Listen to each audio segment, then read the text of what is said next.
Hi, this is Evan Moody from Nothing Worthwhile. Unfortunately, on last week's podcast, I made a comment about social media whores that some considered to be offensive. If I did offend you, I deeply apologize from the bottom of my heart. What I was simply trying to say is not all whores are very social and... Moody. Stop. Enough of this shit. Gru, cut to the opening signature. You got it.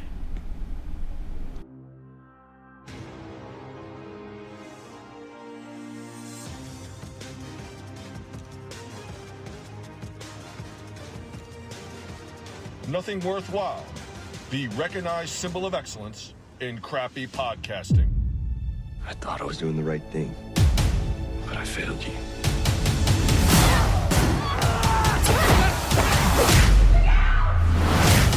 The truth is, you got soft, and we paid the price. You want Cobra Kai, it's yours. The whole reason these kids got into trouble was because of us. We can't let them suffer because of our issues. The only way to end this is by working together. So, what do you say? Your enemies think they're the hero, and you're the villain.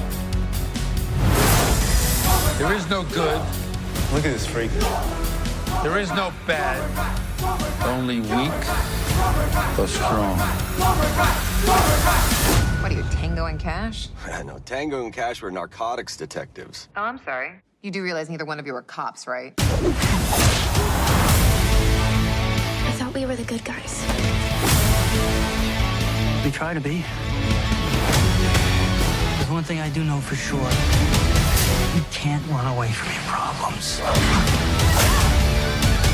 I might never be able to... Never, can't. Those are just words, they're meaningless.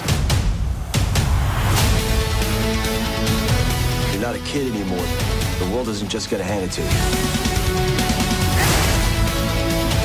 You want something, you have to crawl across the floor.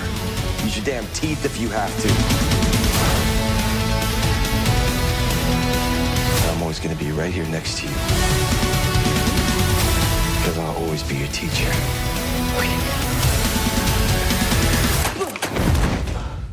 Oh, shit. It's all right, you felt like a champ. Mr. Miyagi taught me everything he knew. Let us find out.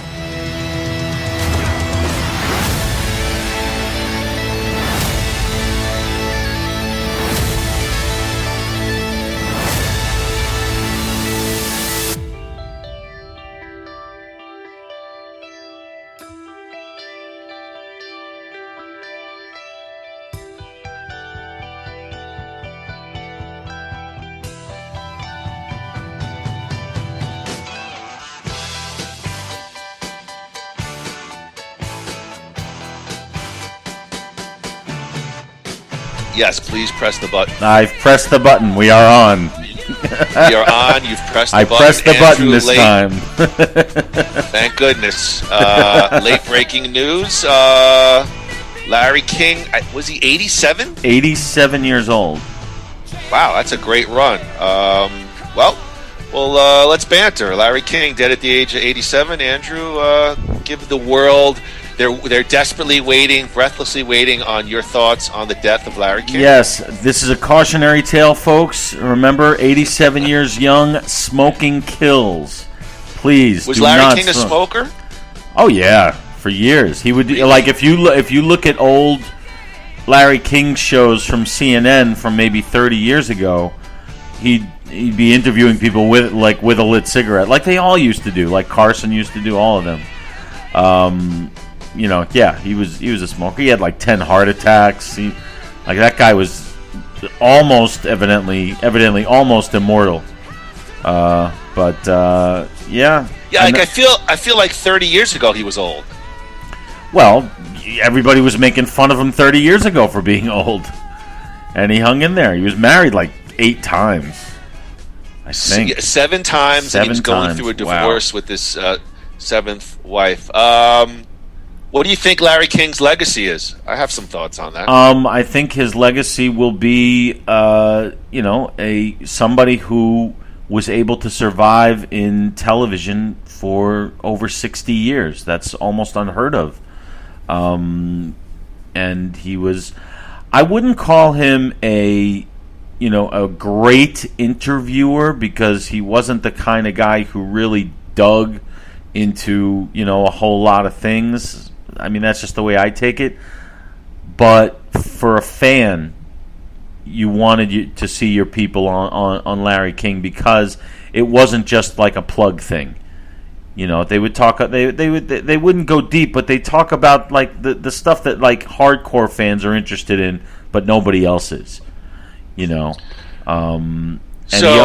I definitely, he's definitely was around for a long time. I think, and I could be wrong, but I think part of his legacy, he really, I don't know if he was the first, but he certainly was one of the bigger, early back in the day, sort of talk show on a news network that I think began the trend towards talking head, opinion-based, more entertainment, throwing entertainment into news, which some could debate was good or not a good thing. Because I feel like Larry King, growing up, that was like the first sort of entertainment talk show. Like, it was, wouldn't call it appointment television, but I agree. Like OJ, if something big was happening, Larry King usually got the big guest, and you kind of watched him to hear.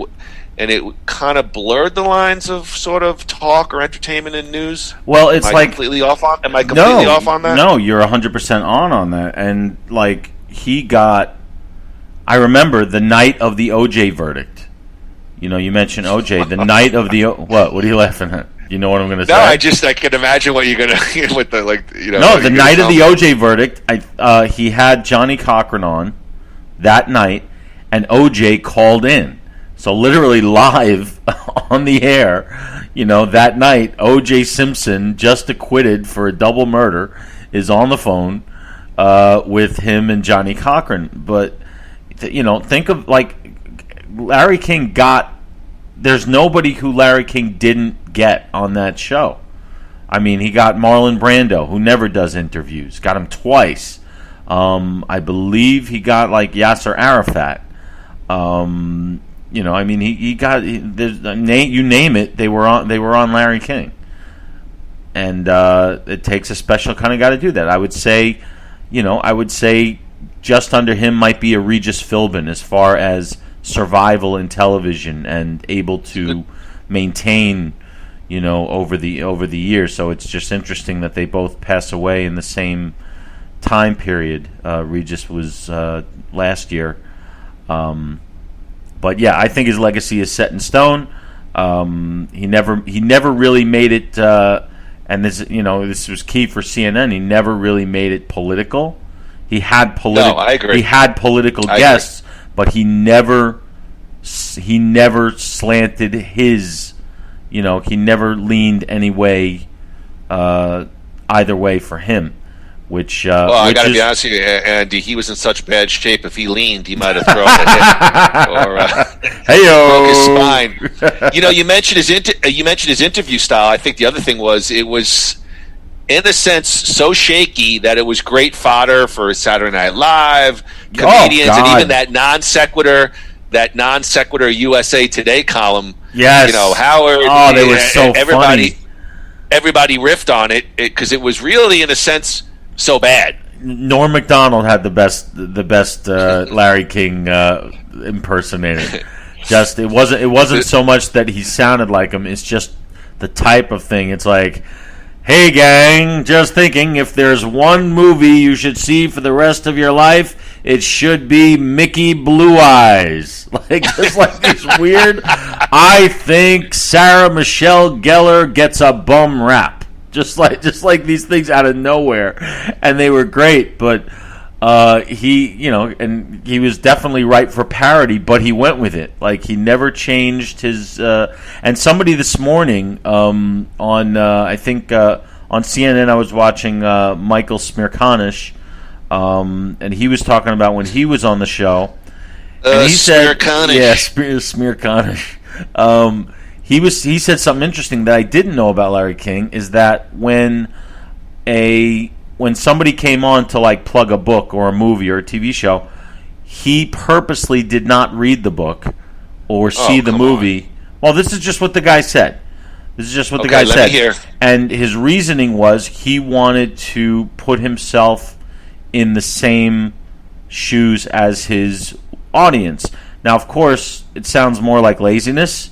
Yes, to me it does. But it was an interesting explanation to hear that.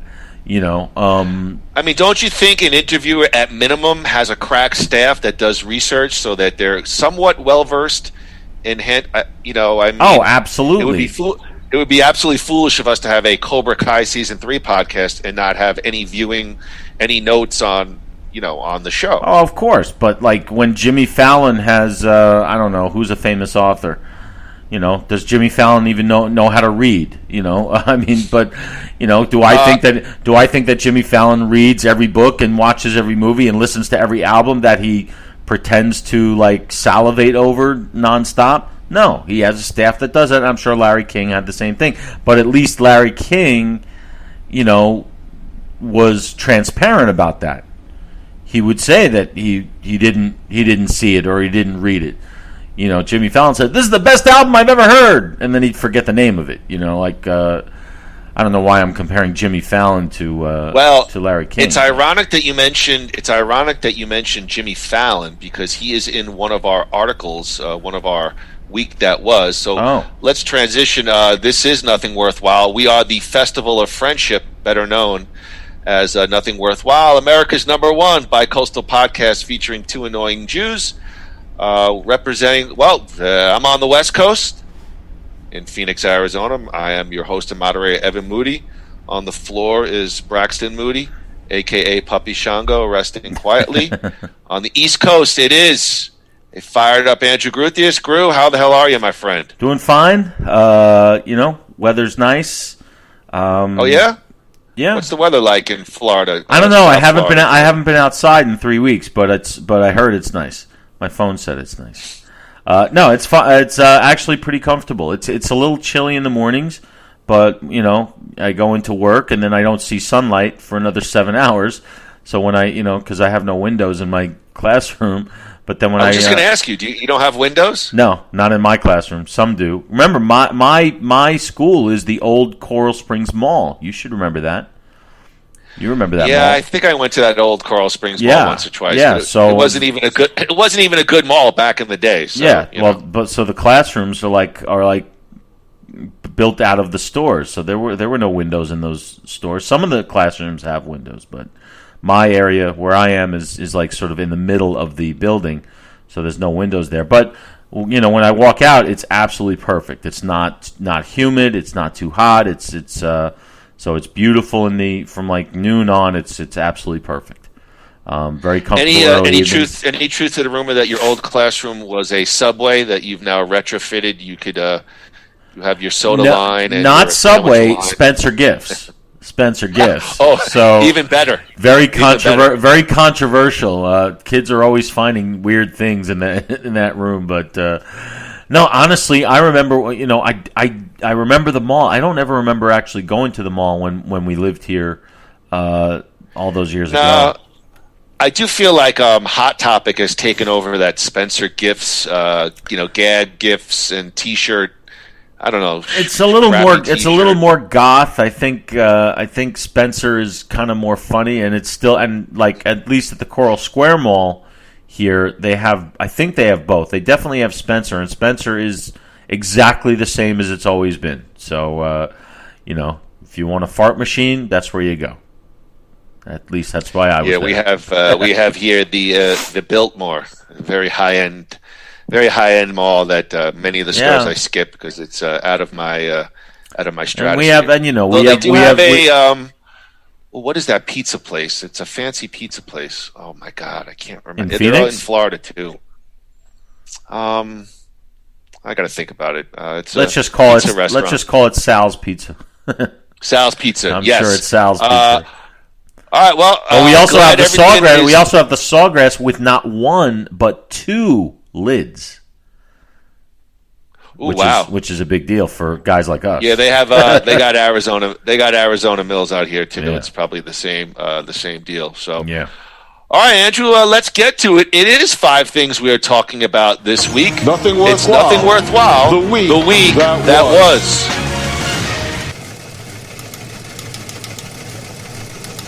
The week that was is brought to you by New You Life Center, recently named by Phoenix Entrepreneur Magazine as a top 15 med spa to watch in 2021. I saw the spread in the actual magazine. There is Marie and Dr. Cynthia.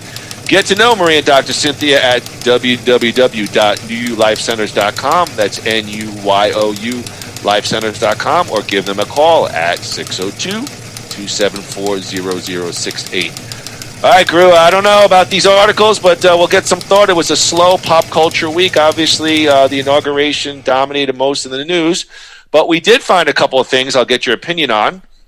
Gru, have you heard that Kim Cattrall liked a tweet from a fan commending the actress for putting her own needs first, following the news that she would not be joining her former castmates for the Sex and the City reboot? I myself was not even aware that there's going to be a Sex and the City reboot.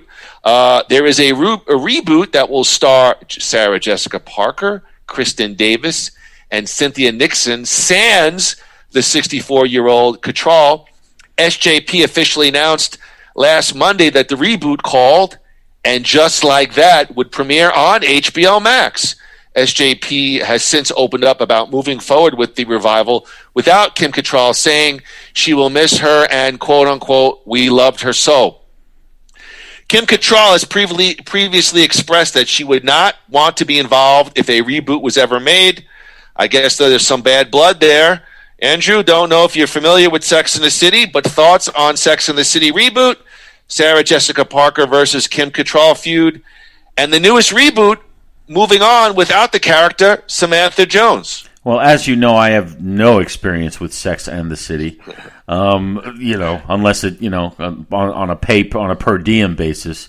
But that joke went over everybody's head. But in any case, I've never seen. I'll say this: it's cool in there. Yeah.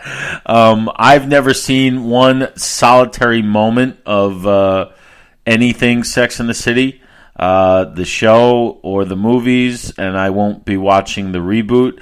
And I can only hope, that Kim Cattrall is not doing it because she's too busy working on the Porky's reboot, which yes. I'm hoping that comes to fruition, that they've been teasing for never.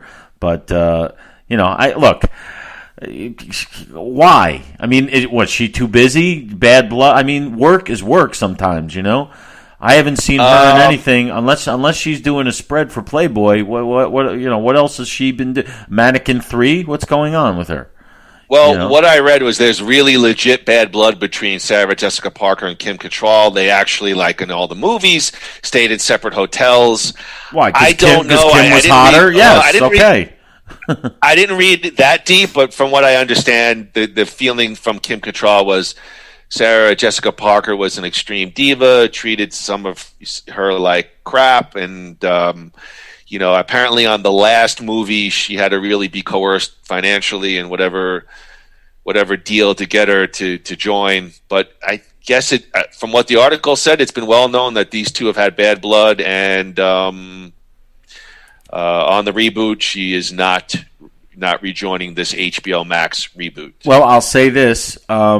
If because HBO is a cash cow, and if she's turning down that money for her own, for personal reasons that she doesn't, I respect that. I would respect it less if she just took the money going into a situation that she really didn't want to be in. I respect the fact that if she doesn't want to be in that situation, no amount of money is gonna bring her into it. I kind of respect that. Don't give names. Have you ever been on a set where two actors really hated each other and they had to sort of keep them apart or something to that effect? Not two actors, but actors and certain directors. Yes, I have. Oh, and that's got to be awkward. It gets toxic. Just like it, you know what? The movies, once you get past the original, the initial excitement of being part of, the process, making them is really just like any other job. There's politics. There's backhanded stuff. There's stuff that certain people can know and certain people can't, and there's tension between people. So yes, I've witnessed people who had to be sort of held back physically from each other. Not often, but I have. And I'll once my non-disclosure agreement expires, I'll certainly be happy to mention certain names.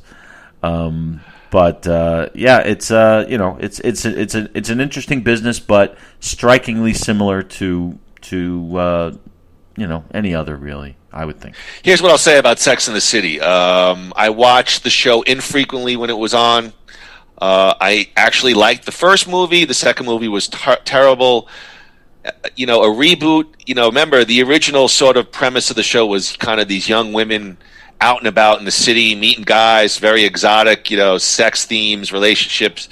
Now that, they're 50, close to 60, do I want to watch, like my mom in the city, Well, I don't know. I mean, they're close to aging us. Yeah, that's what I'm saying. But I will actually, I misspoke. I did see one episode of the show years ago for only one reason, because this girl who I was going out with, I knew it. This girl who I was going out with loved the show, would not stop talking about it, was trying to sell me on it. And I only watched it because I literally had nothing else to talk to her about. We had that little in common. So needless to say, that relationship did not last long. But I want to say probably it's probably similar to why I watched it too. I was either dating a girl with somebody who liked to watch it. And, but hey, good for them. Sarah Jessica Parker, she's a legit star. I'm curious why she would feel the need to go back there, but hey, everybody seems to be doing it, and as we know by the nature of our podcast today, when you do it right, it can revamp careers and start careers, and it can do magical things if you get it right, or it can kill you. She's doing it. Let me just say this. Let me get the final word. She's doing it for money and legit star. Not in my opinion, but I get what you're saying. So, she was. All right, Drew, you mentioned Jimmy Fallon earlier. Yeah. According to Nielsen's final ratings, I found an article this week. Jimmy's Monday, January 11th episode of The Tonight Show drew just 1.063 million viewers, the fourth lowest audience ever for an original episode of The Tonight Show. Wow. According to the website The Wrap, the former king of late night has been dominated by his counterparts, including Stephen Colbert and Jimmy Kimmel, who drew an estimated 2.266 million and 1.984 million total viewers, respectively, that evening. The Monday, January 11th episode of The Tonight Show featured interviews with guests Bill Burr and Rashida Jones, and a musical performance by Old Dominion. What? Wasn't that the voting machine company from the election? Dominion? Well, Fallon's monologue grew that evening, riffed on Trump's permanent Twitter ban and Nickelodeon's NFL broadcast, among other topics. It's worth noting that Nielsen ratings do not take in streaming, but I'll just say that The Tonight Show ratings have been in a free fall throughout the Trump era, the last 4 years. Colbert first passed Jimmy Fallon in the ratings in November of 2018, has remained on top ever since, but the drop-off has been particularly steep, the article goes on to say, amid the COVID-19 pandemic. The Wrap reports that Tonight Show has had 4 record low Nielsen ratings since August of 2020. Let me just see what else I got here. Let's see. But the continued success of The Late Show with Stephen Colbert and Jimmy Kimmel suggests that this is a Fallon-specific problem, as millions of Americans are clearly tuning into other late-night programs. Gru, thoughts on Jimmy Fallon and the prestigious standard of the late night wars, The Tonight Show, dropping to third place. Yes, NBC screwed up again, and I knew it in the beginning because Jimmy Fallon was not and never was a good talk show host. He is Really? basically, Jimmy Fallon is a very talented guy, but he's basically, his interview style is basically the same as Jay Leno's. And Jay Leno was never known as a good interviewer. The difference between Leno and Jimmy Fallon is that Leno was a stand-up comic, and a great one. And he was funny. But his interviews were basically just sort of ass-kissing sessions. And that's what Jimmy Fallon's are. The problem is Jimmy Fallon is not funny as a stand-up. So you've already got two things against you as a late-night talk show host. The third thing, though, is what he is good at. Jimmy Fallon is and was always a good sketch comic from Saturday Night Live. So when he does things like that, the sketches, those are good. Those call back to like the Johnny Carson kind of era. He's not as good as Carson, but those are good. But the talk show format for him, it's unwatchable.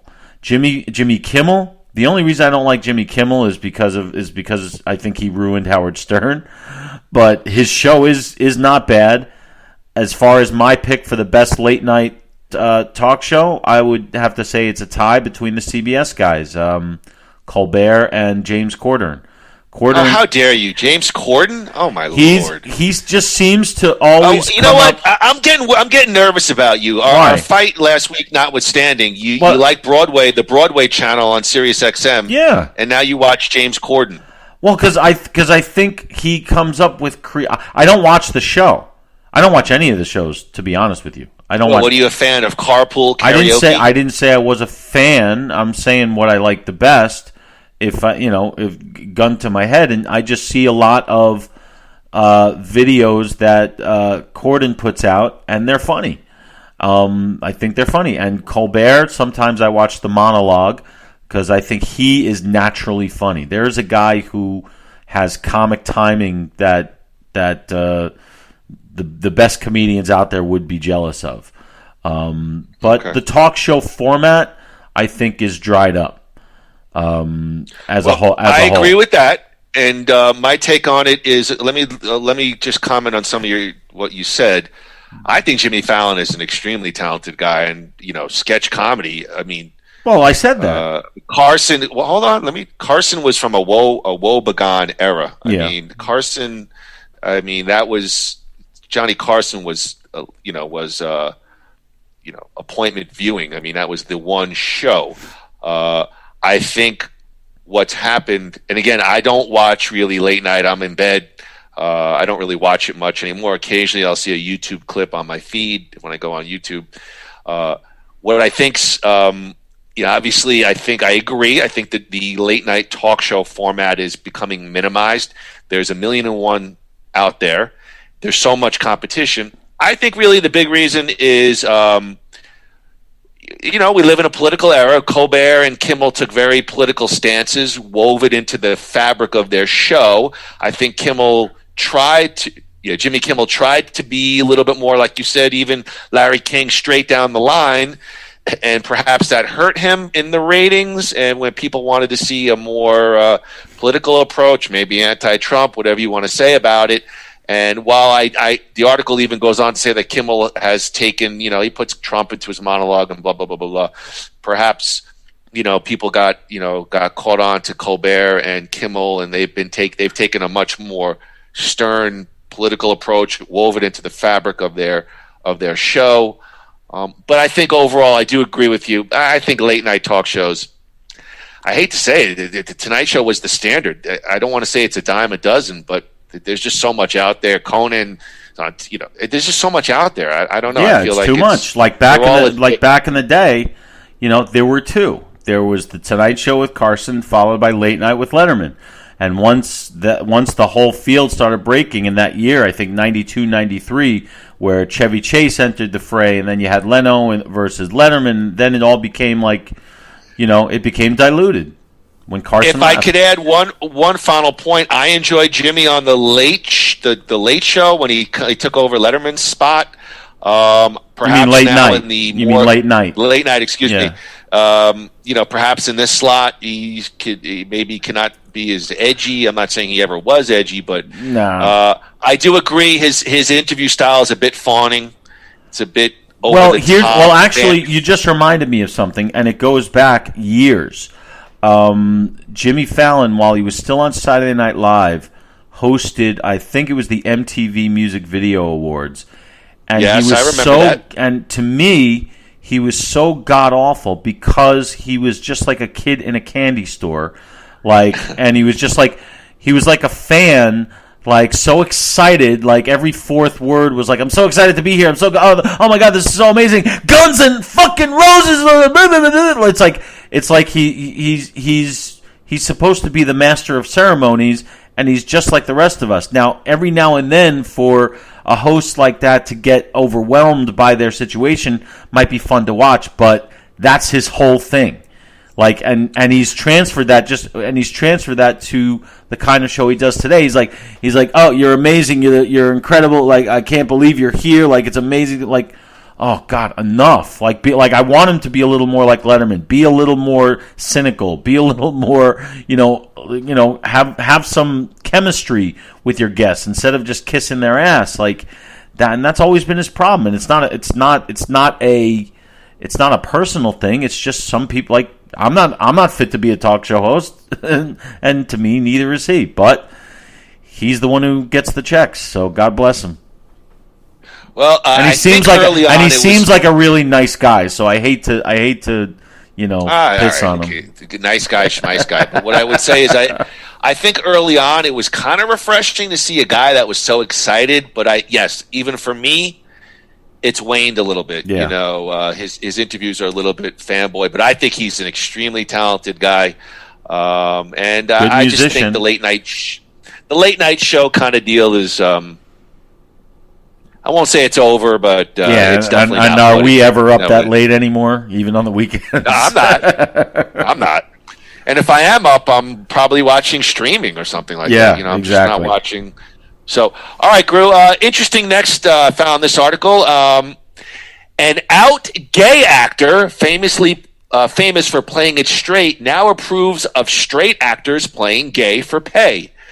Heterosexual actors portraying queer characters has become a controversial topic in Hollywood, with many in the LGBTQGYA community arguing that they should be telling their own story. However, Neil Patrick Harris revealed Thursday on an article that he thinks directors should hire the best actor regardless of the orientation, even claiming that it's sexy when straight actors play gay. I think there's something sexy about casting a straight actor to play a gay role. Harris told the Times. The button-pushing subject came up when the How I Met Your Mother star was discussing an upcoming role as Henry Coltrane in the Russell T Davies 5-part AIDS crisis drama, It's a Sin, which will air in the UK. Davies, the director, recently voiced support for sexual preference appropriate casting in an interview with the Radio Times. You wouldn't cast somebody able-bodied and put them in a wheelchair. You wouldn't cast a white person in a black role. Well, let me finish the article. Okay, How dare you? I'm not saying you're bullshit. I'm saying... All right, well, the filmmaker also told The Independent that he's trying to avenge hundreds of years of inequality. The series has unashamedly cast gay people in straight roles. Neil Patrick Harris, who memorably played the heterosexual character Barney Stinson, and that was a great role in the comedy series How I Met Your Mother, felt that this line of thinking paradoxically prevented LGBTQ plus thespians from playing it straight. I played a character for 9 years that was nothing like me, said the Tony Award winner of his aforementioned stint. I would definitely want to hire the best actor. Neil Patrick Harris has also memorably played lady-loving characters in the David Fincher thriller Gone Girl, Harold and Kumar, the whole Harold and Kumar series, and many other stints. In 2019 study by the advocacy group GLAAD reported that LGBTQ representation has reached an all-time high on network television, topping out at 10.2%. I'll skip all the data. Gru seems fired up. Gru, can an actor play a role that is intrinsically opposite to them? And thoughts on the whole gay versus straight acting deal? Andrew Guthius, the floor is yours. Of course they can. They have for years. Why not? If you could, that's called acting. If you're just going to play yourself, it's not acting. Like, what are you going to do? What are you going to do? What were they going to do? Have Stephen Hawking play the Robert De Niro role in Awakenings because Stephen Hawking was in a wheelchair? I mean, it's ridiculous. Neil Patrick Harris is 100% right, and I'm glad you mentioned how he played. How he also played Doogie Howser, who I believe was straight. Oh my God, what a stretch! I guess. I'm guessing. But was he? No, maybe not. But what's the difference? And it's, it bleeds into the whole cancel culture thing and the whole, like, you're a Family Guy fan, so am I. And, the idea that the guy who's been voicing Cleveland because he's white, he created that character. That character is him. Now he doesn't feel comfortable playing it anymore because everyone says that black animated characters should be played by black people. Like it's acting. That's the whole point.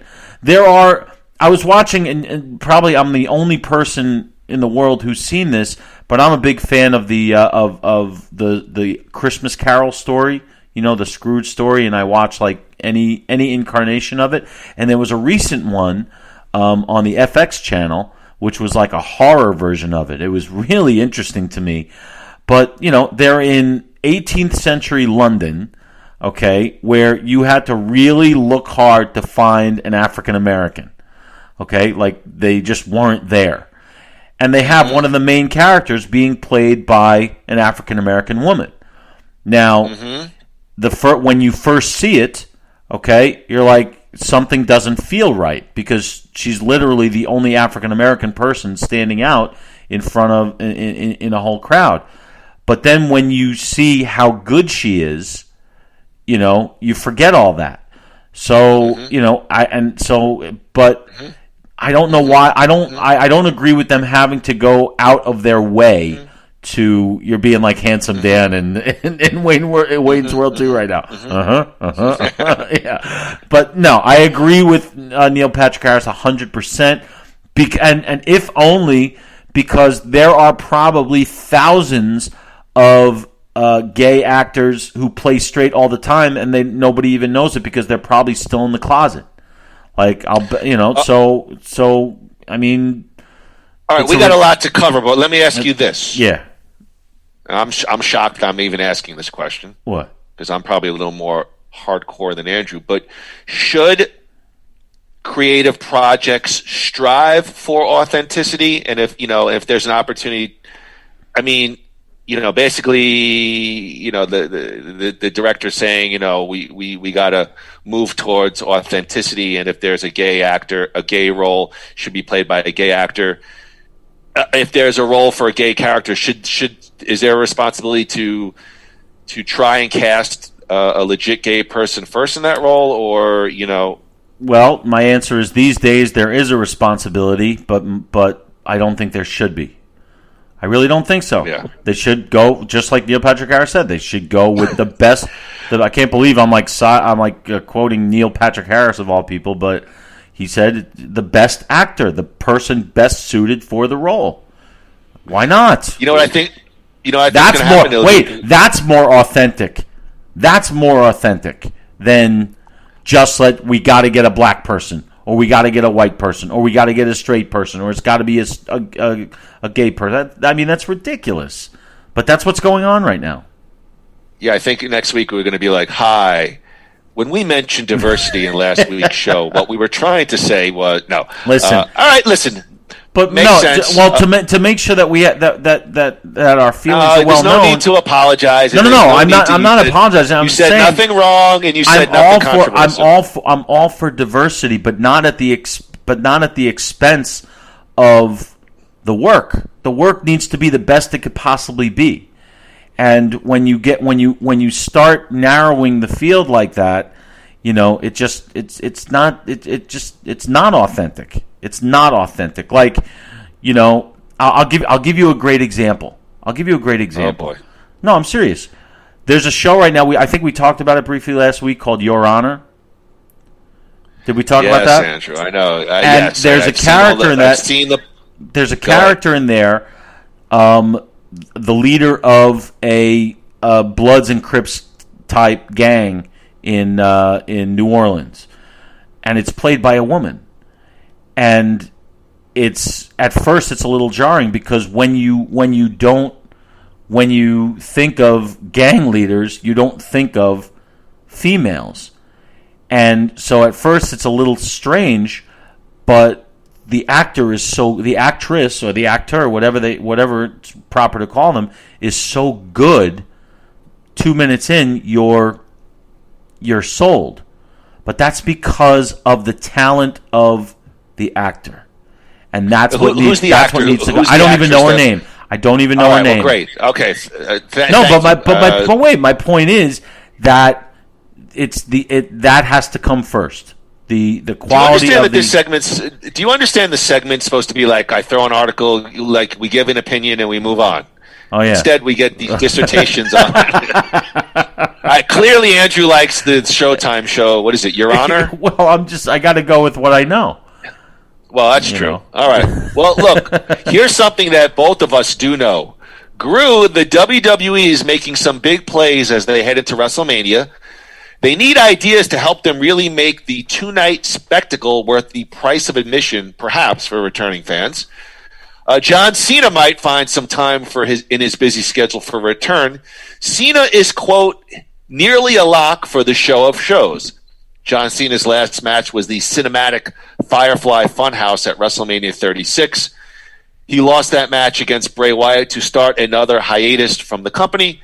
Cena has a lot of projects in the works and even more in the pipeline. His new Peacemaker spinoff of the Suicide Squad is set to be featured as a part of HBO Max as an original series. Perhaps he could find the time to work in a WrestleMania program after all. A lot of reasons why, let's say, The Rock hasn't wrestled on a part-time basis is dealing with insurance. Studios have a lot of money invested in these actors, and Cena is in the same boat as well. Guru, interested or even excited to see Super Cena at the show of shows? Always. He's in our pantheon. He's always been near the top of our lists, and he can still do it. He's proven that. He's a great entertainer, and I find it interesting that. Did you notice that they've scheduled this year's for another 2-night event? But the two afterwards in Los Angeles and Dallas are scheduled for only one night. I didn't know that, but I think perhaps that could be strategy because they have not announced.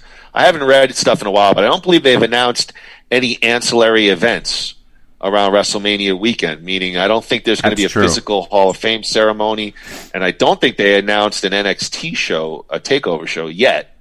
So perhaps 2 nights is a way to fill out like a whole weekend. People flying in, festivities, and especially if they're going to limit the audience in the stadium, they can. That's 2 audiences of 25,000 that they can accommodate. So, but yeah, I would love to see Cena. Cena always brings it at WrestleMania, and except for that one, what did he do? I guess the Undertaker one. A few years ago was kind of a waste of time. Yeah, I don't know if that was his. I don't know if that was his fault. Yeah. If you saw the Undertaker documentary, Undertaker was pissed off because they only got, let's say, 4 minutes, 5 minutes. That's not controlled by the guys. Cena has no business being in a squash match where he's the squash. Yeah, I'm actually very pleasantly surprised because my admiration for Cena has only grown since he's left. Me too. I mean, some of those matches on the network, some of the AJ Styles. Yep. Guy always had a big match feel, and it was almost like he got a lot of crap for his character, and they wanted him to turn, and he didn't, and he kind of pushed past that initial resistance. And while people love to boo him, I think he really, towards the end of his run, really grew on everybody. And yes, I agree. I'd be certainly interested and even a tad bit excited to see if they got a match out of him at the next WrestleMania. Yeah, and he did what you need to do. He went with the booze like Kurt Angle did, and he used it, and he's a great sports entertainment guy. He really is. He covers all the bases. He's apparently not because I didn't see it, but apparently he's on the.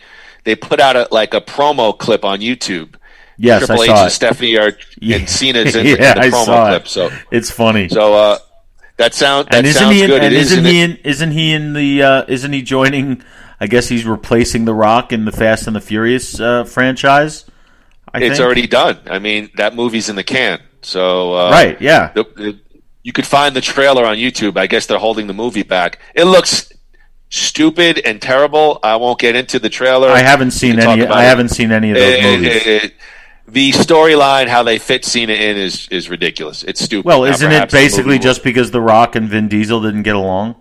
So The Rock is not doing it anymore? Yeah, but the way they wrote Cena into the storyline, this character is... Cena is Vin Diesel's brother. Do those guys look like brothers? No. Okay, thank you. They're like brothers! Last Wednesday, Gru, I'm shameless! Garth Brooks. Garth Brooks performed a stirring rendition of the classic spiritual Amazing Grace during President Joe Biden's inauguration. But it's what happened after that seems to catch the attention of the internet. Garth Brooks went around and hugged or shook hands with everyone on the dais, apparently sans mask. So some people really seem to love the moment. Garth Brooks running around hugging everyone is the energy I'm talking about in this new era, one person tweeted. Another person wrote, I did not expect my favorite part of the inauguration to be Garth Brooks running around grabbing and hugging people, but here we are.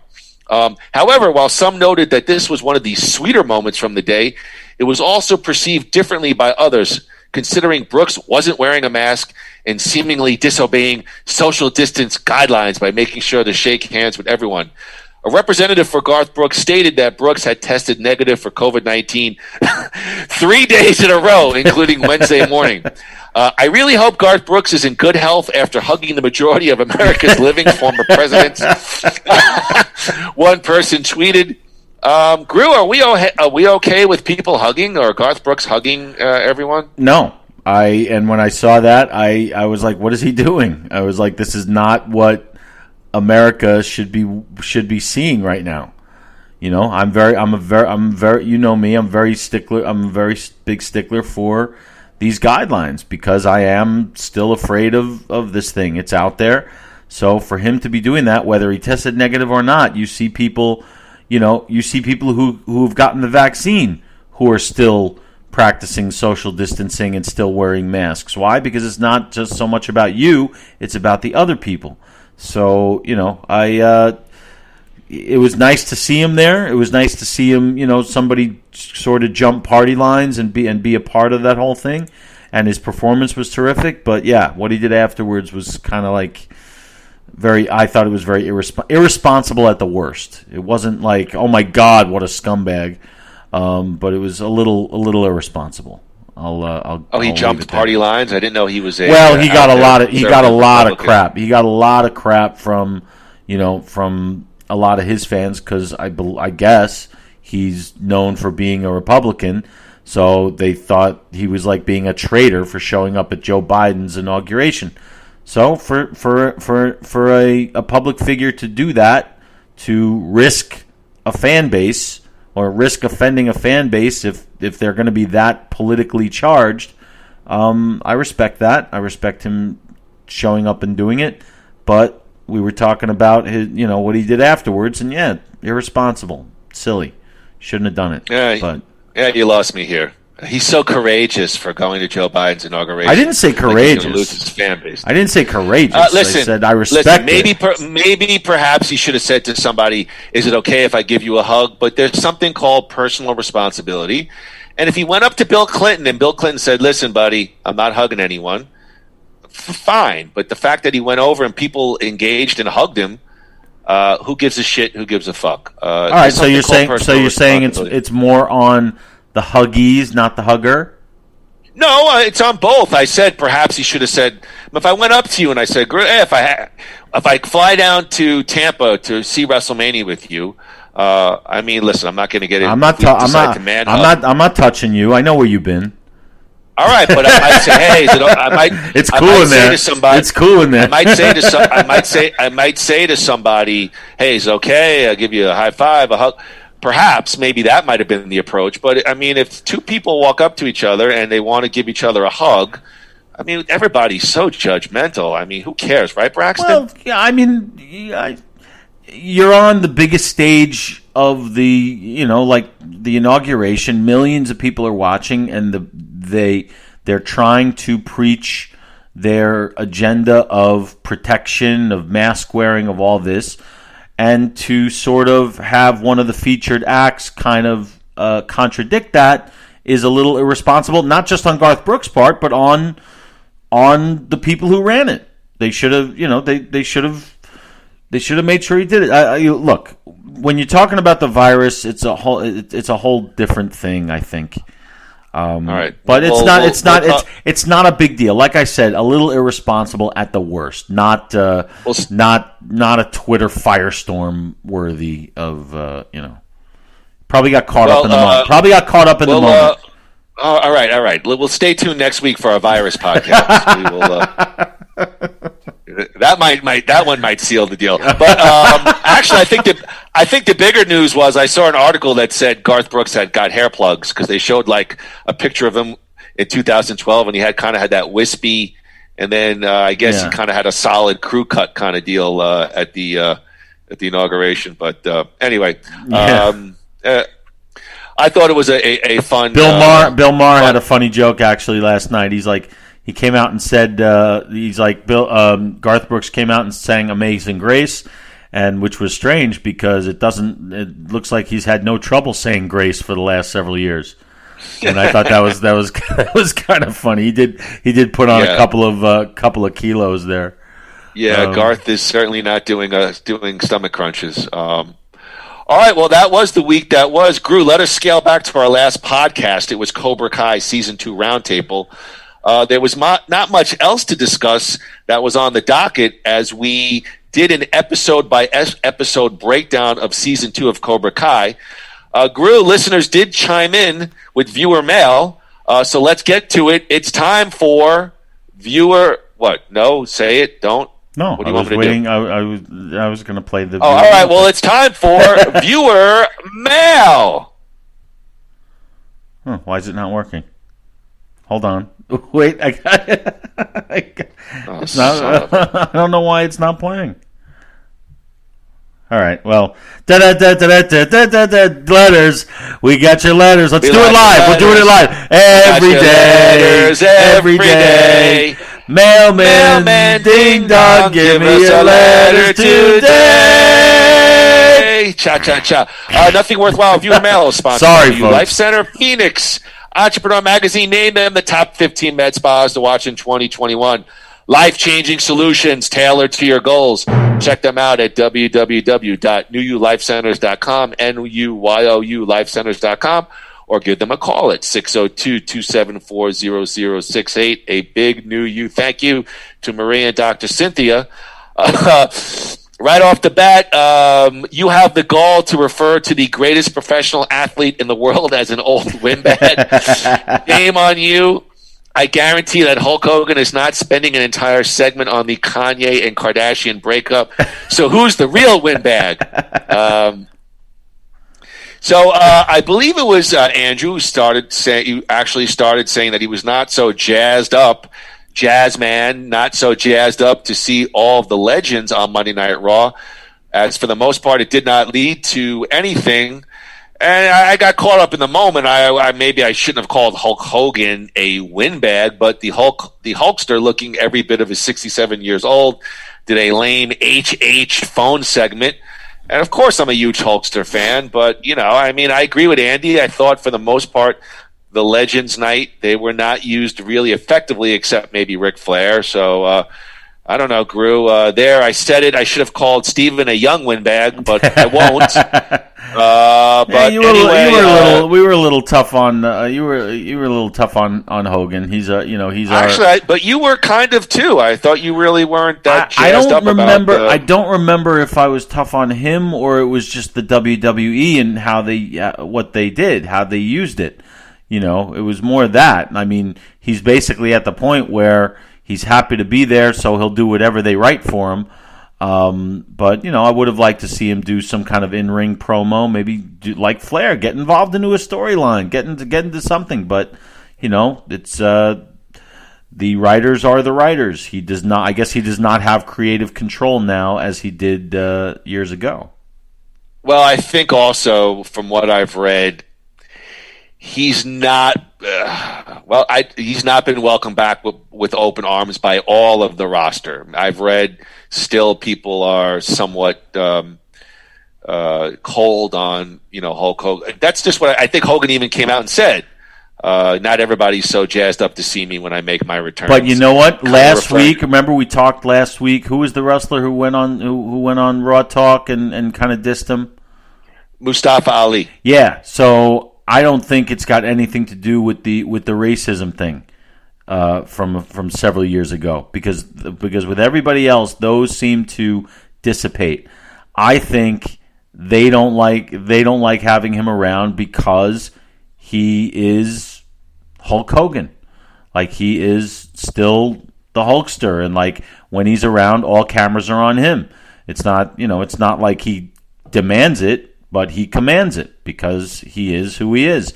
And like that guy said, he was like, "Oh, we're going to stop everything because Hulk Hogan is on the show." Well, yeah, that's kind of how it works. The reason that you're here is because he was there. So I think I think some people use the racism thing to sort of amplify their. I guess jealousy is the only word I can think of. It's probably not the right word, but it's the only one that's coming to mind. So that's my thought. Yeah, well, look, here's the real deal. Because you're a Hulk Hogan unabashed mark, so you very rarely criticized him. I agree. I'm sure that it's dissipated, but I've definitely read specific comments. But some of the minority African American talent in the WWE, I've read from New Day, Mark Henry. That not all of the roster is still welcoming Hulk Hogan back. I agree that I'm sure it's dissipated. I'm sure feelings are not as hot as when they first brought him back. But I do believe that has played a little bit of the role. And of course, yes, the Mustafa Ali angle of an older legend taking time away from young talent on a show. I'm sure that plays a part as well. But I still think there's some hard feelings from the probably racism deal. Probably, but I just think it's a bit much at this point. Okay, fine. Well, what do they want him to do? What do they want him to do? Get on his hands and knees and beg forgiveness? He already did that. He already did that. Okay. We were asked to define a May-June romance. That is a romantic relationship where one partner is significantly older than the other. I think we were referring to the Ric Flair, Lacey Evans storyline on Raw, which I have not watched Raw in a while, but I am interested to see that. I'm curious to where they go with that. I think that's hot. And it's a fun storyline that fits into Ric Flair's personality.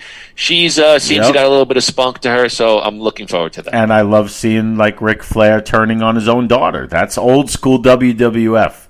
To me, and I think that's cool. So I enjoy that. Yeah.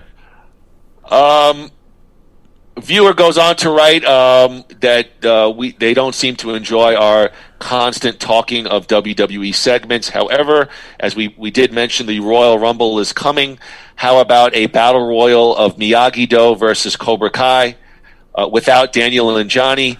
I would watch that in a heartbeat. That would be amazing. Guru, thoughts on a Cobra Kai teen-inspired Royal Rumble? That'd be awesome. Stingray would win. Actually, I'm hoping that Sam and Tori would be the final two in the ring. And it would become a bra and panties match. Thank you for saying that. I appreciate that. Ixnay Avignon, cat fight me. Yes, I would. They're both in their 20s in real life. Come on. Yeah, but that Tory is cute. Yes, that'd be great. That'd be fun. And you know what? Honestly, these without giving anything away, these last two season finales have been kind of like battle royal-ish. If you want to call it that. Speaking of Battle Royal, Gru, I think we were both very pleased with season 2. Though I am curious, I did not ask you. Up to that point, did you have a preference of season 1 versus season 2? Which one do you think was the better season? I really think the better season was season 2, because it just. But that's that. See, it's tough to do that because you don't take anything away from season 1. Season 1 was incredible, and it was such a surprise, and it was so good, and it just fired on all cylinders. And then they just found a way to just top themselves by we talked about that. So yes, I did like season 2 better than I liked season 1, but there's nothing I don't like about season 1. So I wrote in my notes I did prefer season 1 ever so slightly over season 2, but I didn't write any notes as to why. So I can't really comment on it. Probably, I always think that first movie in a series, that first television, that first season is usually the most pure creatively, but I didn't put any notes. So I just like how they fleshed out some minor characters from the first season into the second season. They took characters in places that we didn't expect them to go. They brought in some new ones, which is always exciting. And the addition you don't think the way they sort of opened with Johnny's perspective, Daniel is kind of a rich turd, then he kind of makes it. And how they introduced those young characters and got them really woven into the fabric pretty quick. I think probably that's what I was maybe thinking when I said season 1 was probably slightly better than season 2. Well, I think what they did was, and I'll use the word again, miraculous. Sorry, Craig. That's just the hardest thing to do, to get us to care about new characters while the old characters are still hanging around. And actually, I have a very good comparison, a movie comparison. I think really the only franchises able to really do it well are Cobra Kai and the Creed movies. The Creed movies they work because it's just as much about Rocky Balboa as it is about Adonis Creed. If we you know what I mean? Yeah, I don't think it's an apt comparison because you're talking about television, which is a novelization, and it's across many parts, versus a movie, which is a standalone story from beginning to end. I hear what you're saying. Well, just what I mean is just the idea of blending the old with the new, no matter what format. Like, I think Star Wars failed, as I've mentioned. They just, I don't believe it failed. I just I love Star Wars. You're a hardcore fan. I'm not. I don't want to get into Star Wars. Okay. I'm not as a hardcore fan as you. Okay. As a pure level movie, they're enjoyable. I mean, perhaps if I knew the characters more, I might be fired up because Jar Jar Stinks is not in part 7. That's not what I mean. I meant with these all I mean is with these latest ones, they seem to just have the old cast there to sell us on the new cast and pass the torch, as it were. The Terminator did the same thing and failed. You can't have Sarah Connor and Arnold Schwarzenegger in a Terminator movie just to make us care about the two new people, and that's what they did. The story was the same with or without them. Okay, the story of Cobra Kai and the story of Creed is rooted in the in Rocky and Daniel and Johnny, respectively. The same. Nothing changes about the plot in the Star Wars sequels or in whatever I just mentioned. Nothing really changes. They don't factor in. Thank you. Stunning commentary from Andrew Gruth. Well, that's. Do you understand what I'm saying, though? Yes, I did text you. I caught on Mad Dog Sports, Martin Kove was being interviewed by Mike Babchek, the Morning Men guys, and there was one interesting point that I have not heard, and the original Karate Kid, I believe, was 35 years ago, and the point of the conversation was: has there been an entertainment entity, television show, movie, 35 years ago was a massive hit, and now 35 years later, I mean, quite a gap of time.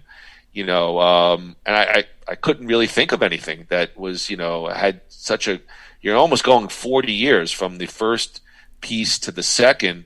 And, Cobra Kai is undoubtedly a massive hit because it's brought in guys like you and me who are fans of the original and young kids with the teen actors. And I don't know. It was an interesting point. I hadn't heard somebody bring that up yet. I can't think of any franchise that has been able to do that without sprinkling in things throughout the years. Like Star Wars never really went away. Rocky never really went away. Karate Kid basically disappeared from 1989 until 2018.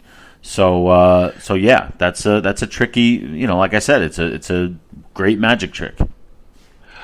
Gru, let's tackle the junior season for Cobra Kai. In a huge move, Cobra Kai moved to the streaming service giant Netflix. Why? Well, courtesy of Thrillist.com, what Cobra Kai moving to Netflix means for the YouTube's hit Karate Kid series. So I'm going to kind of try to summarize. Cobra Kai first premiered to YouTube in 2018. No one expected the throwback martial arts drama to have an impact, but it did.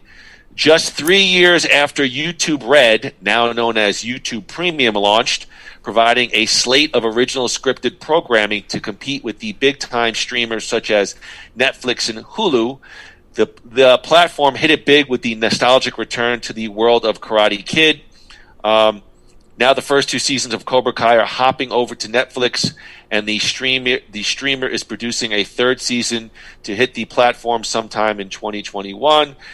Cobra Kai scored an impressive 100% score on Rotten Tomatoes when it first appeared, which, as an accomplishment unto itself, let alone for a video platform widely known for its massive library of user-generated content.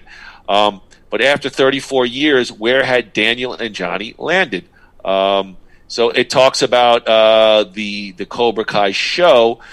The Google-owned service announced that they'll be phasing out YouTube Red, calling it YouTube Premium, and moving to an ad-supported business model.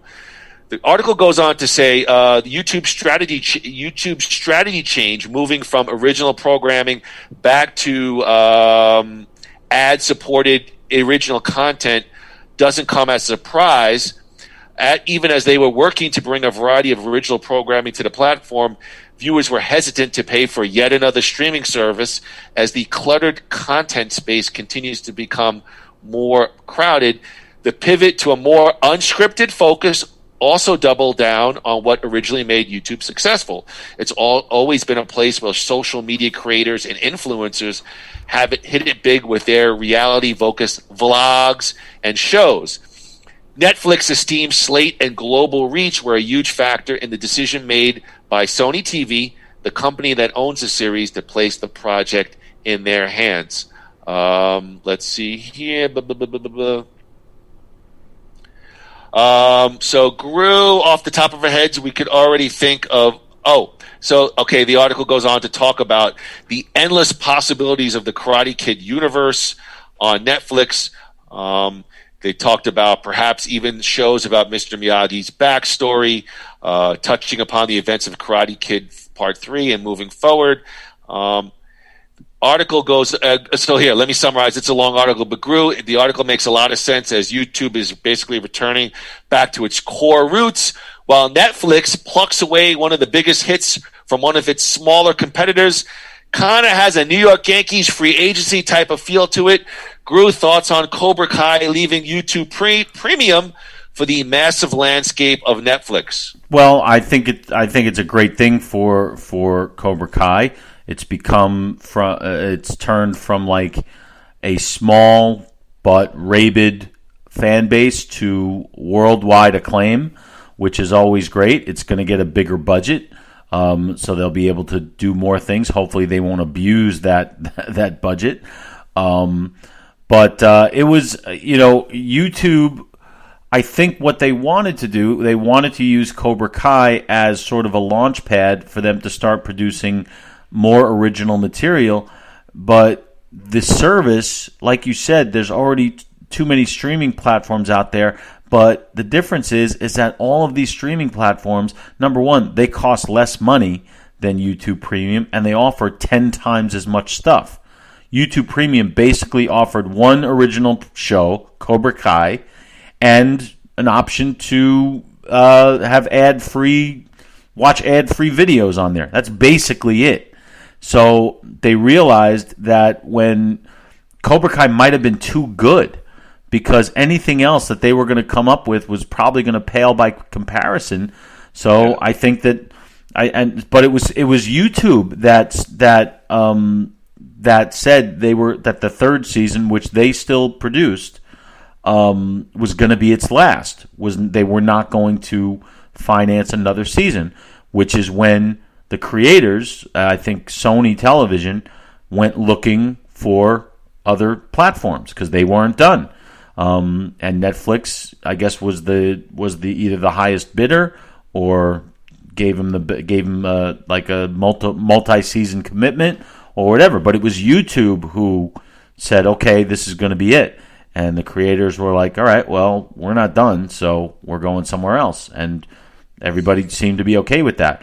The only negative thing about it was that it it really pissed off a lot of fans, because as excited as they and we were for the move to Netflix, we were also expecting the show to drop in May.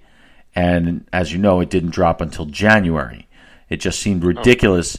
It just seemed ridiculous that it would take 6-something months to just put on a TV show that already was filmed, edited, and ready to go. But we're here, we got it, and we're happy. Now we just have to wait another year. But all right, listen, all you Karate Kid nerds, just chill out. All right, May, June, who cares?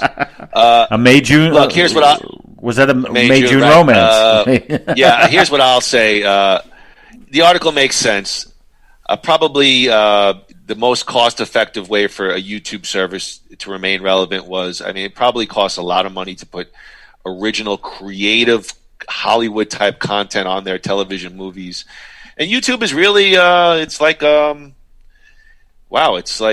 proving ground for, like they said, ad-generated, user-generated content. I live in Arizona, for example. I watch a New York Knicks fan channel. I don't get all the games. So I watch these two guys from Queens break down the games afterwards. I enjoy it, I think that was probably the best way to go for a YouTube service. And I, for one, am glad that Netflix picked it up. Me too. It's a great show.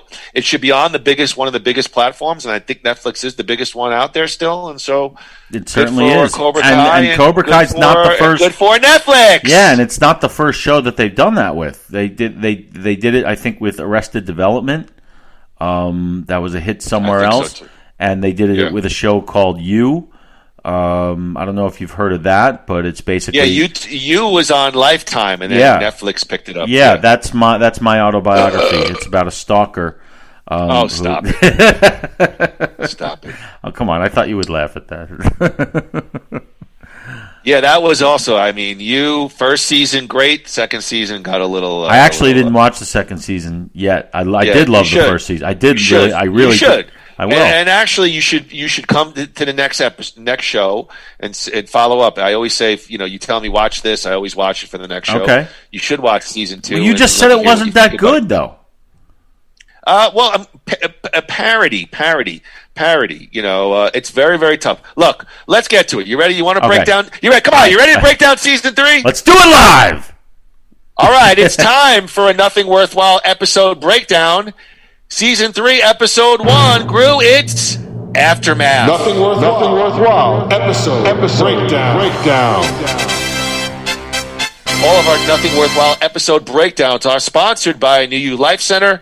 Phoenix Entrepreneur Magazine named them in the top 15 med spas to watch in 2021. No goal is too big. No journey is too far. Check them out at www.newyoulifecenters.com, NUYOULifecenters.com, or give them a call at 602-274-0068. A big New You thank you to Marie and Dr. Cynthia. All right, here we go. Karate riot, brawl at the bar, hugs not hits, some sort of karate footloose. We're all buddies here.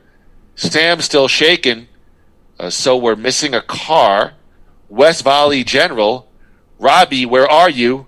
I think I need to see a doctor. All of this started before you were born. I failed you. I'm so sorry. Never give up. The dojo is going through some renovations. You're not going to do anything. Not while I'm around. What happened to you? Daniel and Johnny team up to find Robbie. All this and more. Grew, your thoughts on episode 1 of season 3, Aftermath. I love this. I love how they're not doing time jumps. At least not yet. They're literally starting where the previous season leaves off, and I think that's perfect. So they don't have to make any excuses for, why does this person look like that or doing this. And there's a lot happening in this episode, not the least of which is Johnny and Daniel having to team up to find that kid, and what their short-lived adventure is both like fist pumping and hilarious at the same time. That's the best part of this opener. But I also love. Okay, that when they fight the gang like in the car? Is this the episode where they fight the goons in the but also when they're riding in the car and their chemistry. Yeah. I'm sitting there. I'm like, this is Riggs and Murtaugh. This is, and they actually go and say Tango and Cash. Like all these things are just. It's just, to me, it's hilarious, but it's also great. You're seeing these guys who are constant rivals. It's like seeing Piper and Hogan as a tag team. They hate each other, but they got to beat Hogan and Bundy. I'm sorry, Andre and Bundy. It's like, and it's so much fun, and everybody, and seeing the aftermath, and Miguel's going to wake up, but it's you still, because you're so invested in these characters and invested in the writing, you're still worried about him because he's not woken up yet, even though he does at the very, very end of the episode. But you're still in your mind, you're still praying for him. Robbie's on the run, who we care about too. He did something stupid, something wrong, but we know he's not a bad kid. Yet we see that he's probably going to be forced to sort of go back to the dark side, shades of that. So there's a lot going on here, and that's the best thing you can say about a pickup episode. You don't want any dead spots. You want it to just keep going. They don't have to do any big time recaps or anything. You know what I mean? It's a great opener. God, you're what? Your dialogue is so over the top when you speak of Cobra Kai. A couple of things. I do agree with you. I like that they pick it up right from the last moment. Mm-hmm. I had a mild laugh with the school board meeting and the hugs not hits program. Yeah, typical school board, garbage. I did like Daniel and Johnny's adventure up to this point. I liked it. I will say when they do fight in the chop shop, the car garage. Yeah, listen, Ralph Macchio is not so fluid with his karate. William Zabka is definitely a little bit more fluid with the karate. Just saying, but it was fun to see those guys. And Ralph definitely needs a new toupee. That's definite. Okay, you really want to come out and say that? Because I've started to notice the hairline is a little funky. Yes, he's definitely wearing a toupee. Definitely. All right. Well, we'll leave it on that. But wait. You mentioned something that I want. Oh God. See, I'm just losing my mind here. You just said something. The bane of my existence is when Gru goes, but wait. No, but you said something that I wanted to comment on. What did you just say? Go ahead. I mentioned the hugs not hits was Yes, cute. yes. At the meeting, the school board meeting. Did you? One of the best moments was when Daniel stood up and started talking about bullying, and some voice in the back yells, "Shut up! I heard you were the real bully."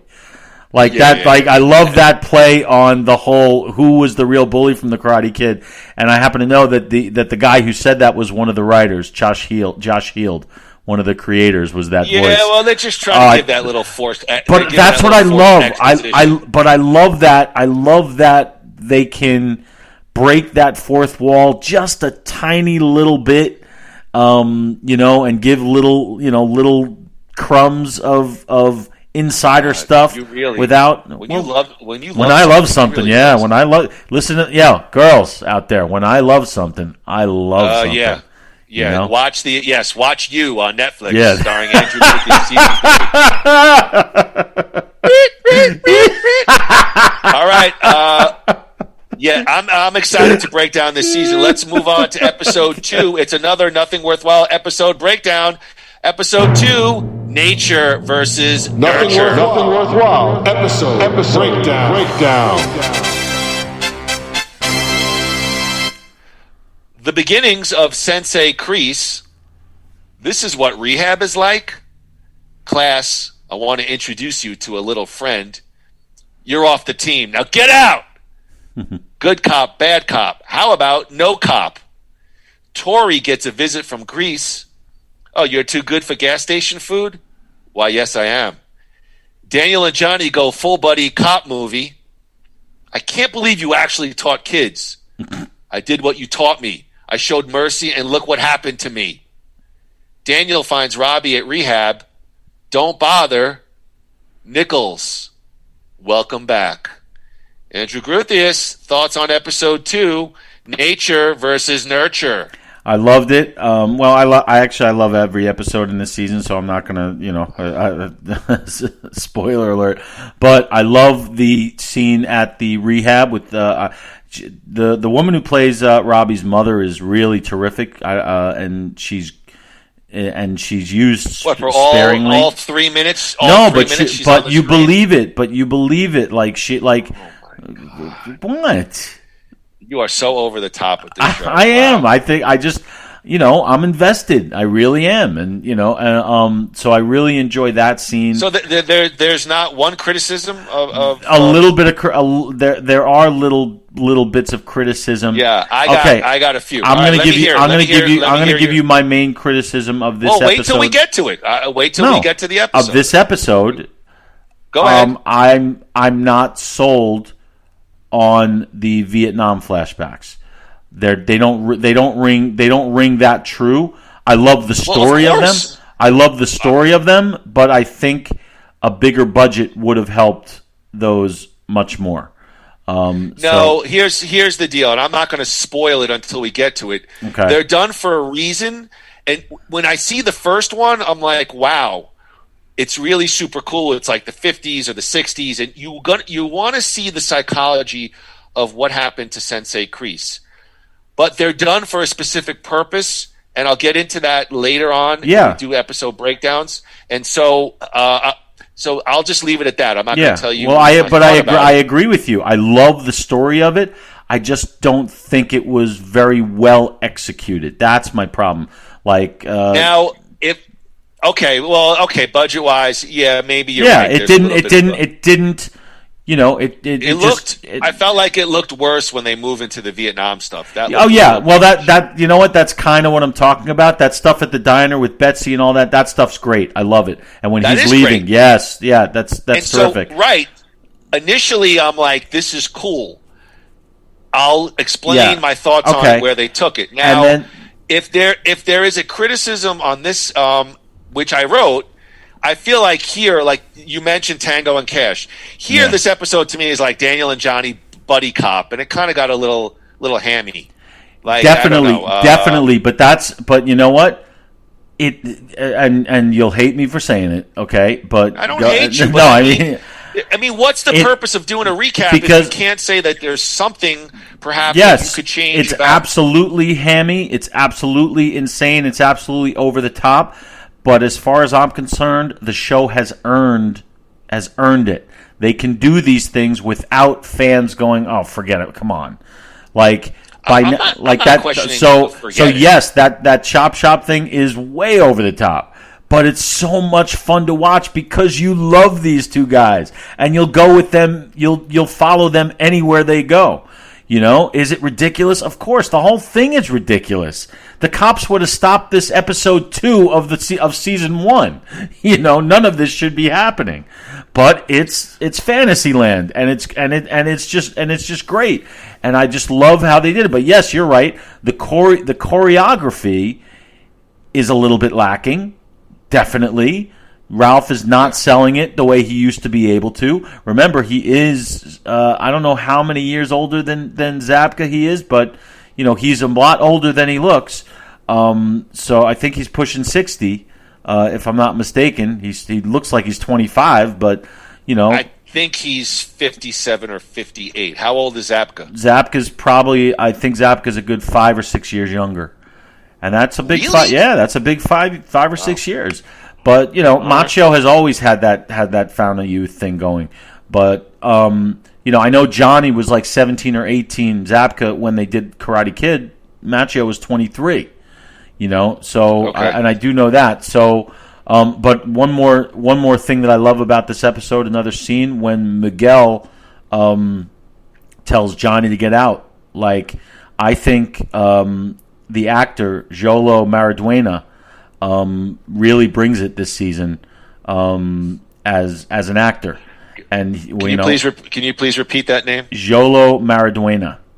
That's how you pronounce it. I really want to. I wish we had like Fred for a drop. I think I just play. His performance in that scene where he basically just says, you taught me to do this, and look at me now, and he tells him to get out. It's really the first time that Miguel has really, said F you to Johnny. And it's a very powerful scene, very well done. And I absolutely agree. Yeah. And he's a fine young actor. Yes. All right. So, what would you rate the episode out of 10? Well, it's tough because there's so many episodes. I won't give it a numerical. I'll just say I know I was a little bit critical of the Daniel and Johnny. It just felt very Tango and Cash, very hammy, buddy cop kind of thing. And see, I think we're different in terms of how we watch stuff, because I have said, for example, I won't get off topic, but when you take something like a movie that's sort of ridiculous and they take it seriously, I can buy into it. And it's not that I have not bought into Cobra Kai, but I have some definite opinions of season 3 as we move forward. But I don't want it to fall into soap opera-ish parody, and you say like, hey, they've earned it, and I don't disagree, but I don't know if I agree. Cobra Kai, I want it to be serious, and even the ridiculous stuff, take it seriously, because then I buy into it. When it starts getting a little hammy, over the top, any of these projects, they start to lose me a little bit, and I hope I'm making sense here. You are making sense, and what I mean, I think we just disagree a little bit, because what I mean by earning it is that the care that these writers and the actors that they put into this, with even the most minute details, that's how they earn it. They don't half-ass anything. So I agree. I agree. Right. So they sort of earn these, in my opinion, these over-the-top moments. It makes you cringe a little bit sometimes, but then you can just get lost in it and just have fun with it, which is what they want us to do. And I do agree that the creative team behind Cobra Kai clearly have a love for the Karate Kid franchise. They know it in depth, and it shows. It definitely shows. So, all right, let's move on, Andrew. It's time for a Nothing Worthwhile episode breakdown. It's episode 3. Now you're gonna pay. Nothing worthwhile. Episode breakdown.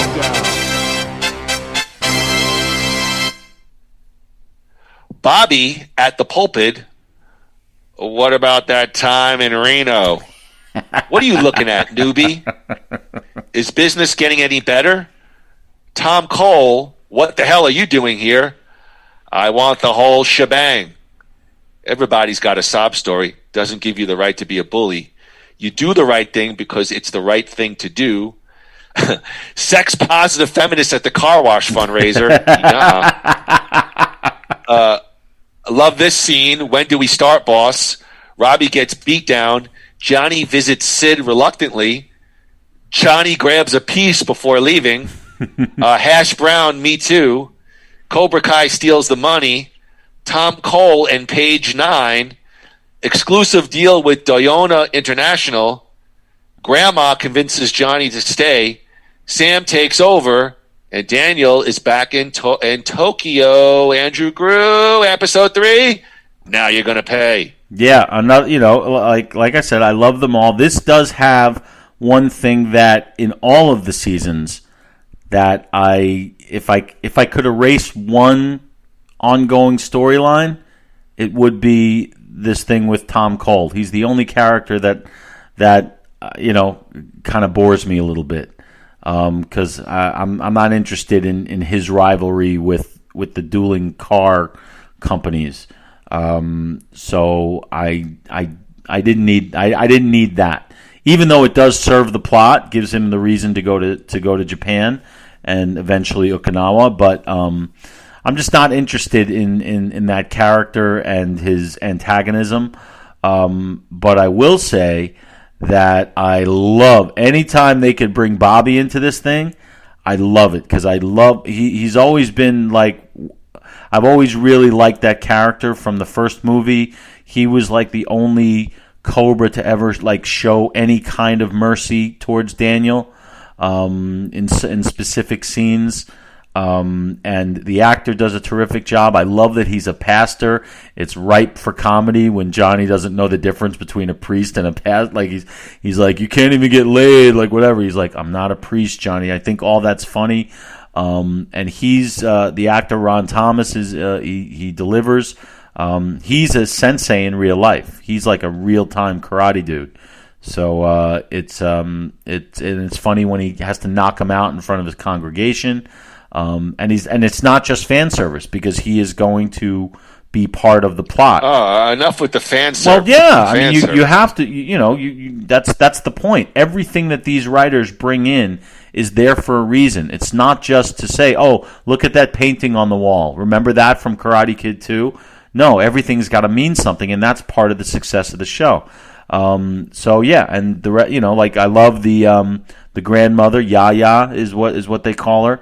I wish she was in this season more. I think this was like her only scene where she talks to Johnny. But you could see where things are going, and it's really picking up and gaining steam. Robbie's drifting more and more away towards darkness. Johnny's trying to figure out what role he has to play in this kid's life. His mother didn't, Miguel's mom, Carmen, did not want him part of it, but it's really all he's got. So he's basically picking himself up and sort of rebooting. And I love every scene. Every scene you get to see Ed Asner in. I still don't know how the hell they got a legend like that, but he's always great as Sid. Great character. Really funny. Just a cantankerous old Jew. Just like we're gonna be when we're older. It's great stuff. But like I said, the only thing that weighs it down a little bit is the Tom Cole stuff to me. But everything else is terrific. Thank you. Are you done now? May I give my thoughts? Yes. Woo! Woo! Hey now. I'm going to hold off on the Tom Cole storyline for the next episode. Okay.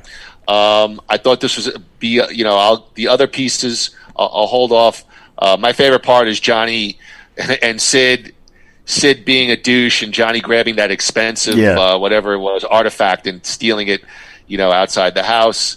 Knowing Sid, it was like a vibrator made in made in Japan or something. It was some weird kind of contraption. Yeah, I also enjoyed when Johnny goes for his job interview. Everything's going well, and then he asks him to explain his arrest record, and next thing you know, he's in the car, slamming on the, steering wheel. So and I love good how they're never losing their sense of humor, even in moments of pathos. They could still find a way to ring out a laugh. If you say pathos or fan service one more time, I'm climbing through this virtual. Well, I'm going to hold off on the Tom Cole Doyona because it does come up again in our next episode, Andrew, and it's time for a Nothing Worthwhile episode breakdown. It's episode 4, The Right Path. Nothing worthwhile. Episode breakdown. Daniel rejected. Okinawa has a mall? You seriously going to lecture me on fighting?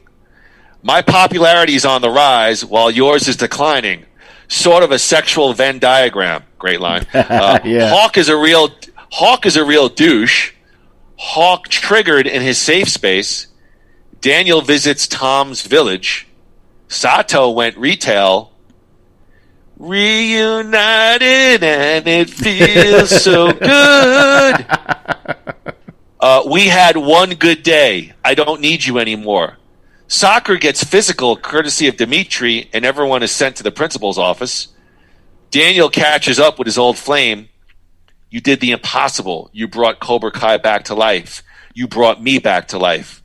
School sucks. I'll always be your teacher. Now go get it. Robbie gets a visitor, and it's Kreese. And the last but not least, Chosen. Andrew Gruthius, Grew, your thoughts on episode 4, The Right Path? I thought this was a perfect episode. There was not a moment that I didn't like. I love that Bobby goes to. I love that Bobby goes to see Robbie, and of course Johnny screws it up like he always does, which is in his nature. He's a very flawed hero. We know how good his intentions are, but he's still got a lot to learn about a lot of things, and that's what makes him so relatable in so many ways. I love the scene. Oh man, do I love the scene where he goes back to the hospital and Miguel is trying to say don't, and then Johnny just says quiet, and then Miguel, the way Miguel just looks at him like freezes. I love that little moment there, and then he basically says, I'm still your teacher, and I'm going to be training you, so let's go. Get this freaking thing. Get your phone. You want your phone? Go get it. I just absolutely love that dynamic. And Daniel in Tokyo sort of gets rejected a little bit by the company, Doyona, I think it was called. Right? He did get rejected. Yeah, he did. It wasn't. He did, and then he makes a little detour in Okinawa and sees what Tomi Village has become. And at first, we are like, "Holy crap! This is not what we were hoping for." But then he sees Kumiko, and and all her plastic surgery. But she delivers. She gives a terrific performance. Their conversation is great, and that ending, we knew it was coming because they sort of revealed it in the trailer, but it was still the way they did it. We really didn't know if Chosen was there and ready to just kick the shit out of him again. So I love that ending. I love that they didn't bring in Chosen until the very end of that episode.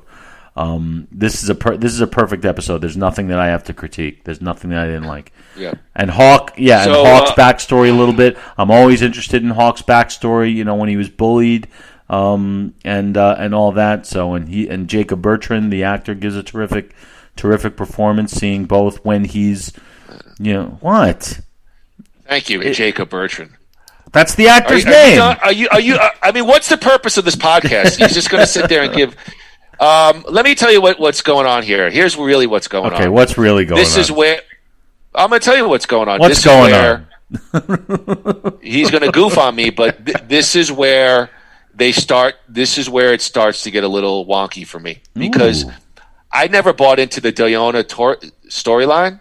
Mm-hmm. I don't know of a dealer who's going to travel all the way overseas to some mega car conglomerate to pitch his individual dealership. It didn't make sense to me, and now as a fan, I start to think that the sole purpose of Cobra Kai moving forward is they're going to try to wedge in every character in the goddamn universe, and it doesn't make sense. Kumiko, when he sees her, it lacked chemistry for me. It didn't really feel important. Now, I'll talk about Chosen in the next episode. I mean, he gets to Okinawa. I like the storyline with the mall. It looks different. Okay, that could happen. I could see that. He hasn't been there in 35 years. But a guy, another car dealer trying to X out a guy with Toyota, and he's going to individually travel overseas and get a standing appointment with this mega car company, and he gets rejected, which, okay, I don't even think a guy's getting an appointment, but he gets rejected. He goes to Okinawa. It felt so forced to me, and I will only reference my own girlfriend, who's nowhere near the fan that you and I are, and Marie was like, that's how they're doing it? Nah. And I kind of felt the same way. Like, it's just now the show seems to like, let's wedge every name from the universe, and it didn't make sense. We know Allie's coming, and I'll get to that later on, but I was like, Kamiko, and you mentioned her plastic surgery. I mean, obviously I don't know about that, but it didn't feel important to me. It was like, it didn't, I don't know. It didn't feel important to me. It felt like just another scene, to be honest. Yeah, with you. All right. I mean, I disagree, but I respect that opinion, and I can see how you can see it that way, but here's my justification. Number one, it's very common for these people to go on these kinds of business trips. That doesn't mean that this is not an excuse to get him to Okinawa. Of course it is. But like I said, to me, it's fine. It doesn't bother me. But I don't look at it that way. I loved that moment where they first saw each other. I mean, they had a serious romance back in Karate Kid 2. A lot of fans think that Kumiko was more of like the love of this guy's life more than Allie was from the first one. But I thought their scenes together were terrific, and I thought they did mean something because Daniel, this whole thing, the name of the episode is the right path. He's doing this. He's doing this because he's lost his balance. He's lost his way. And this trip is going to serve as sort of getting him back on the right path, which is nothing like a married man finding his old flame in a foreign country to get him back on balance. But that's not why he went there, But that's not why he went there. It's hard for me to do a podcast about something, and you have virtually zero criticisms or anything to grist on. I mean, it just felt so forced. And I mean, listen, I'm not in the car dealership business, but a guy who owns an individual dealership is going to travel overseas. I mean, maybe for a show, a car show or something like that. But to have an individual sit down with some mega conglomeration, and then he goes to Tomei Village, and I don't remember. He just runs into Kamiko, like they're just walking on the street, and all of a sudden they bump into each other. Maybe if that's not what happened. I don't remember. I'll tell you exactly what happened. She was teaching her dance class in the middle of the square there, and he noticed her. Remember, Tomei Village is silly. Wait a minute. Tomei Village was very, very small. So it makes perfect sense for him to run into her. And they didn't have a meet cute. He literally saw her in the distance dancing. You got a little flashback from her dancing from Karate Kid 2, and just the look on their faces was just it really hit home. It really did. For me, it did. I can understand how people can consider it a little wonky and stuff. Like I said, that stuff doesn't bother me because the show is the show. Big drawing call is going to be. This is where it loses it for me, because you could take Johnny and Daniel. They have a long-standing rivalry. I buy into that. You can bring in Kreese. He's got his own dojo. He had a store in town. Now it seems like the main calling card beyond the new cast is how can we squeeze in every old name, and you could see it coming from a million miles away. And I just felt like it. Maybe if it's done better, and I'll talk about Chosen when we get to the next episode. All right, but it well, just I'll tell you like what. Now Karate Kid. Hold on, It just feels like the big other calling card is going to be how can we call back this guy, this old name, that old name. See, and, I disagree. I don't. I think that's exactly what they asked themselves, but they asked themselves another question. They say, how can we bring this back in and make it mean something, like they did with Tommy in season 2? They have to connect it to what's going on in these people's lives. So here's what I was. Tommy's an old friend that they grew up with. Right.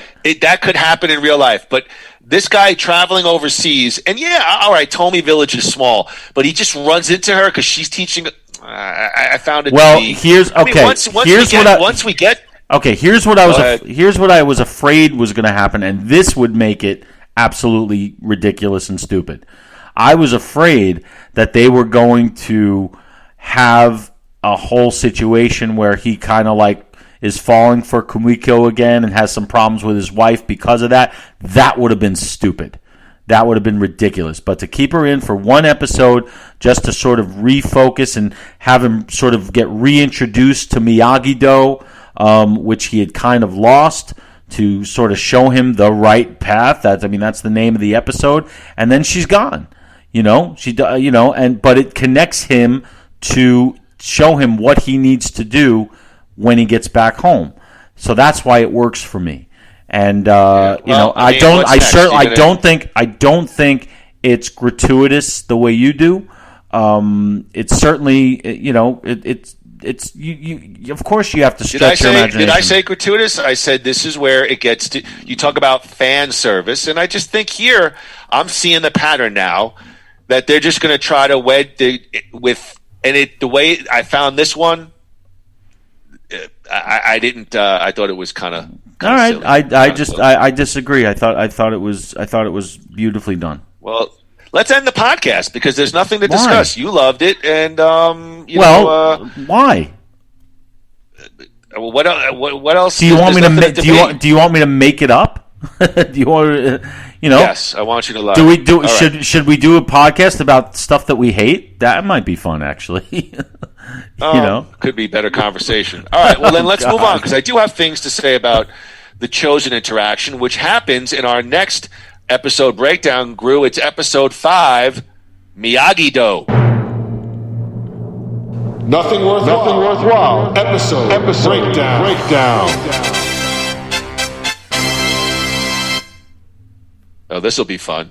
Johnny, keep your opinion to yourself. Let me tell you about your dad. You might want to learn to strike first.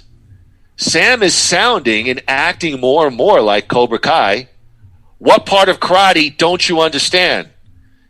Chosen and Daniel got a lot to talk about. Johnny uses nudie mags to rehab Miguel. Chris is harassed at golf and stuff. Chosen and Daniel square off all those years later. Honk. Can I borrow Miguel for a few hours? Miyagi-Do and Cobra Kai square off. Robbie and Sean square off. Sam LaRusso, where are you, bitch? Sam has a panic attack. Hawk breaks Dimitri's arm. Daniel and Chosen reconcile and say goodbye. Miguel and Johnny go on a field trip to see Dee Snider, the most badass rocker ever. Robbie and Sean are cool, we think. Yuna is now a VP. Amanda and Kreese end in a slap. Allie Mills Schwaber sends a friend request, and Johnny accepts. Oh, boy, this is going to be interesting. Andrew Gruthius, Miraculous Pathos. Your thoughts on episode 5, Miyagi-Do. Couple things I didn't like about this episode. Just a couple things. Couple things I didn't like. I'm not invested in Robbie and Robbie's issues with the kids in the juvie hall. You don't think that was actually kind of like what would ring true? You don't think that the white kid would get his ass kicked? The only reason is because I think he would, but we don't really get to know that guy or those guys at all. It's Sean. Just, yeah. I agree. I agree with that. But again, I'm not saying it's done. Hold on, I'm not saying it's done well. Yeah. But I could believe that a kid goes into juvie and he gets challenged by other kids. That's good. But I just don't think that whole thing is. They don't spend enough time with it. It's just like, all right, we're cutting to Robbie getting his ass kicked again by the same kid.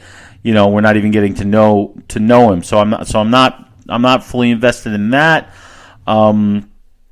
What else didn't I love? I'm just trying to remember all the things you went over. Well, it's definitely a busy episode. And by the way, I don't want you to criticize something if you don't really feel it. No. I'm being honest. I love every episode. That doesn't mean I love everything that's in every episode. So there. Okay.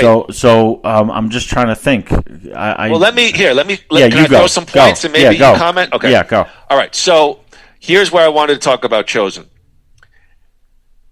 Again, I didn't buy how they got there, but when they got there, this interaction I liked a lot more. Mm-hmm. Daniel and Chosen, because at first Chosen, I was almost like autistic. He one-word answers and he's really rigid. And as time goes by, you see that they spar and they have some real, and it kind of felt authentic and real to me. Mm-hmm. I didn't like how they got there, but when they got there, it looked like two old rivals. They talk, they spar, and they put those old demons to rest. And Chosen even, I think, starts to talk to him a lot about the philosophy of miyagi-do. I think he gives him some kind of gift. I don't remember. A scroll. I don't know what it was. A miyagi-do scroll, yeah. He gives him the scroll. So, comparative to the Kamiko interaction, I didn't like how they got there, but once they got there, I thought they did a good job with Chosen. The honk, you could see that from a million miles away. I'm fine with that. It's a little gimmicky, but I'll say they earned that one. Yeah. Listen, the D. Snyder, it was kind of silly, the concert, but I bought into it. I loved it. All right. But I don't know. A kid who's in a sense paralyzed with an injury, I don't think he's regaining his strength at the D. Snyder concert, but it was kind of silly, but I bought into it fine. I mean, I know you're a D. Snyder mark, so well, I certainly am, and I thought he certainly sounded great. But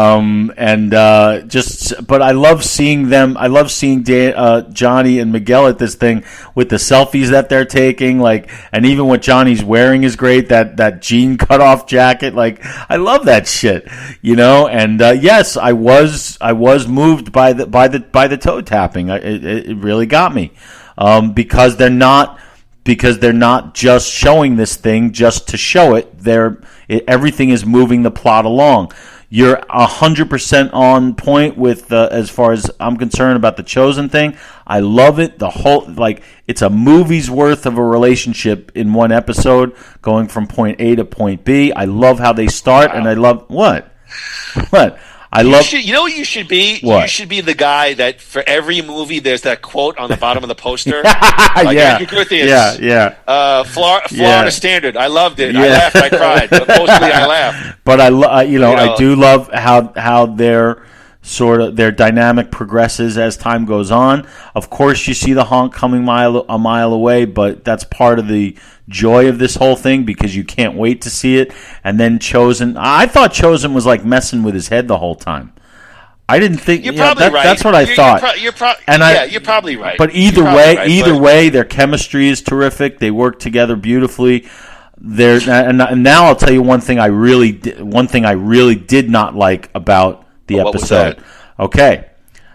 I do love the fact that they somehow work in the girl that he saved in Karate Kid 2. Stupid. But now she's the fact that I'm 100% on you. I'm like, all right, that's a little bit too far. Like, but that doesn't. Every scene, to quote Andrew Groothius, everything matters. Every moment. Well, it does. It does connect to now the you're plot. pissing me off again. Why? Now you're upsetting me because they brought that stupid plot. Now the little girl on the right. On the I just said tower I didn't like it. I just said what? If I love it, you get mad. If I don't like it, you get mad. Fucking crap. What do you? I'll write it. And I'll do it live. I do agree. It was stupid. I do like the fact that he got to see her again, but to make her like sort of repaying her debt to him by saving his company doesn't work for me. And I also didn't like. I wasn't sold on. Usually, I love everything that Daniel's wife does because I think she's fantastic. Her increase that scene. I didn't quite buy it. The slap. Actually, I like that. I like that because she's kind of like the ballsy wife. Yeah, there was. Daniels can't slap Kreese in a sense that could be bad. Yeah, but maybe no one Maybe just something about it didn't fire for me. But I don't know. It just didn't. Maybe I think because it's clear that she doesn't touch him. Like it's not like you could see that the slap isn't real. That she didn't even touch him. Maybe that was it. My favorite line is Johnny calling WebMD Webm. Yeah, Webm. Now is this the episode? Because there is a moment in this season that's my literal favorite moment of the entire series. This is not where he. Well, I'm going to give it away. So I'm going to wait to see if you do the.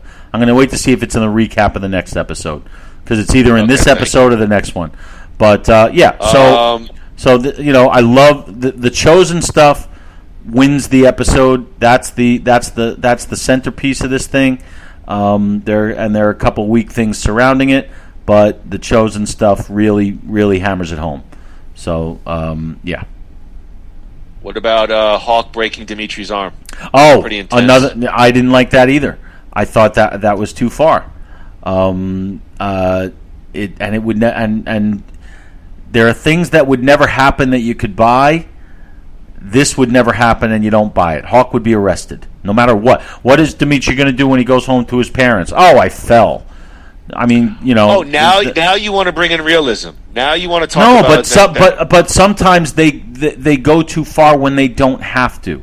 He didn't have to break his arm to really push him over the edge. He had already gone that far. But I think the point of him breaking his arm was for us to focus on Sam and her being frozen, not trying to stop it. I thought they could have found a better way to do that than have Hawk break Dimitri's arm. It was a little too it was too much. But again, at this point, all right, you got me. I'm digging for criticisms, and that's a criticism. Definitely a criticism. I didn't tell you to dig for anything. No, but I understand what you're saying, and it does seem like I just have a blind loyalty to everything, and I do have to look for things that I want to nitpick a little bit. Look, you have no credibility as a reviewer. Well, that's why that explains my salary. Yeah, right. Yeah, I mean, sorry, Sam's got panic attacks. That was my arty line. The girl did kind of try to kill her. In the all right. Well, look, let's move on to. It's time for another Nothing Worthwhile episode breakdown. We're moving on. It's episode 6, King Cobra. Nothing worthwhile. Episode breakdown.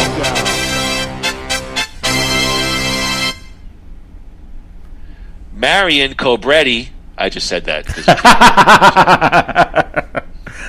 Wait till our Cobra podcast. It's another Kreese flashback. Cobra Kai goes a recruiting. Kyler and Brooks are back, and Hawk is none too pleased. Kreese has filed a restraining order against Amanda. The Lip brutalizes Brooks, and I mean brutalizes him. Johnny gets an online presence. Miguel and Tori meet, and it doesn't go very well. Armand is still a fat slob and is now offered a bribe, courtesy of the LaRussos. Terry Silver, you helped a bunch of people and you left like a pussy. You're a sensei. Johnny's Facebook shift. Allie gets the message. You can't end a war with diplomacy. And snakes in your car. Let's go to Andrew Gruthius. Another busy episode. Gru, episode 6, King Cobra. Yes, I love this episode, but I will also say it's probably the weakest of the season, if not the weakest of the series, because it's so busy with a lot of things that don't seem to matter that much, and it keeps trying to stretch the imagination. The whole thing with the landlord and the silly, silly, and he files a restraining. That's straight out of Cape Fear. He goes. They go to file a restraining order against him to find out that he's filed a restraining order against them. That was kind of silly. The Cobras in the dealership. No, sorry. All of these are felonies, and it's unnecessary. They didn't need to do that, but it's saved by my favorite moment in the entire series, and that is Johnny's message to Allie on Facebook when he's typing it, and you hear his thoughts in his head. And he's like, yes, I'm training these kids, and they're giving me a new lease on life. And this is, I'm really trying to find my blah, blah, blah, blah. All these, these deep thoughts that the audience, it's very important for us to know how he's feeling inside. And then he's like, then the music changes. You're like, wait, no, too long. He erases the whole thing, then just writes, not much, you. And then just the smirk on his face. I'm like, that is the perfect moment and the perfect thing. I must have rewound and watched that thing like over and over again, that little moment there.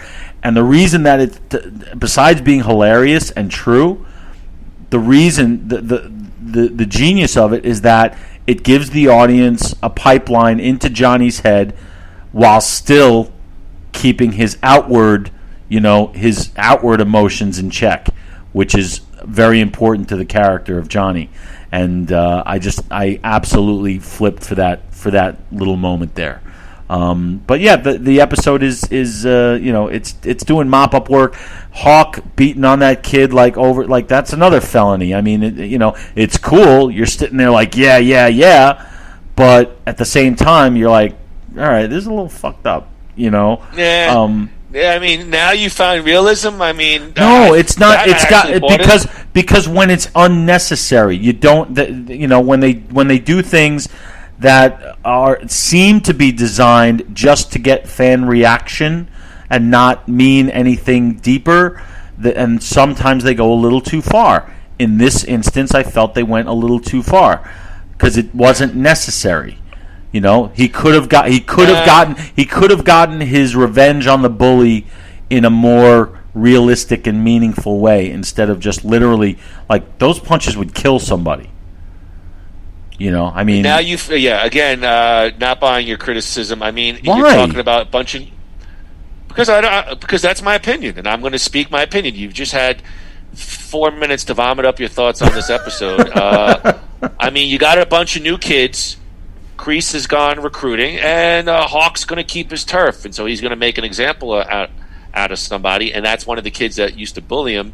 I think the biggest thing in this episode is, Johnny's social media presence. I mean, he starts off, I think, isn't this where he starts off, him and Miguel, they're taking photos, yes. And he's trying to give a very yes, I love that stuff. Yes. And then Miguel, I think, says to him, what are you doing? Show the real you. And he begins to change it, and he shows pictures of, when he was a sensei and Cobra Kai and Miguel and helping him out and to give a more authentic version of himself. Yeah, and I actually love that. This is like the Silver Spoons kind of dynamic.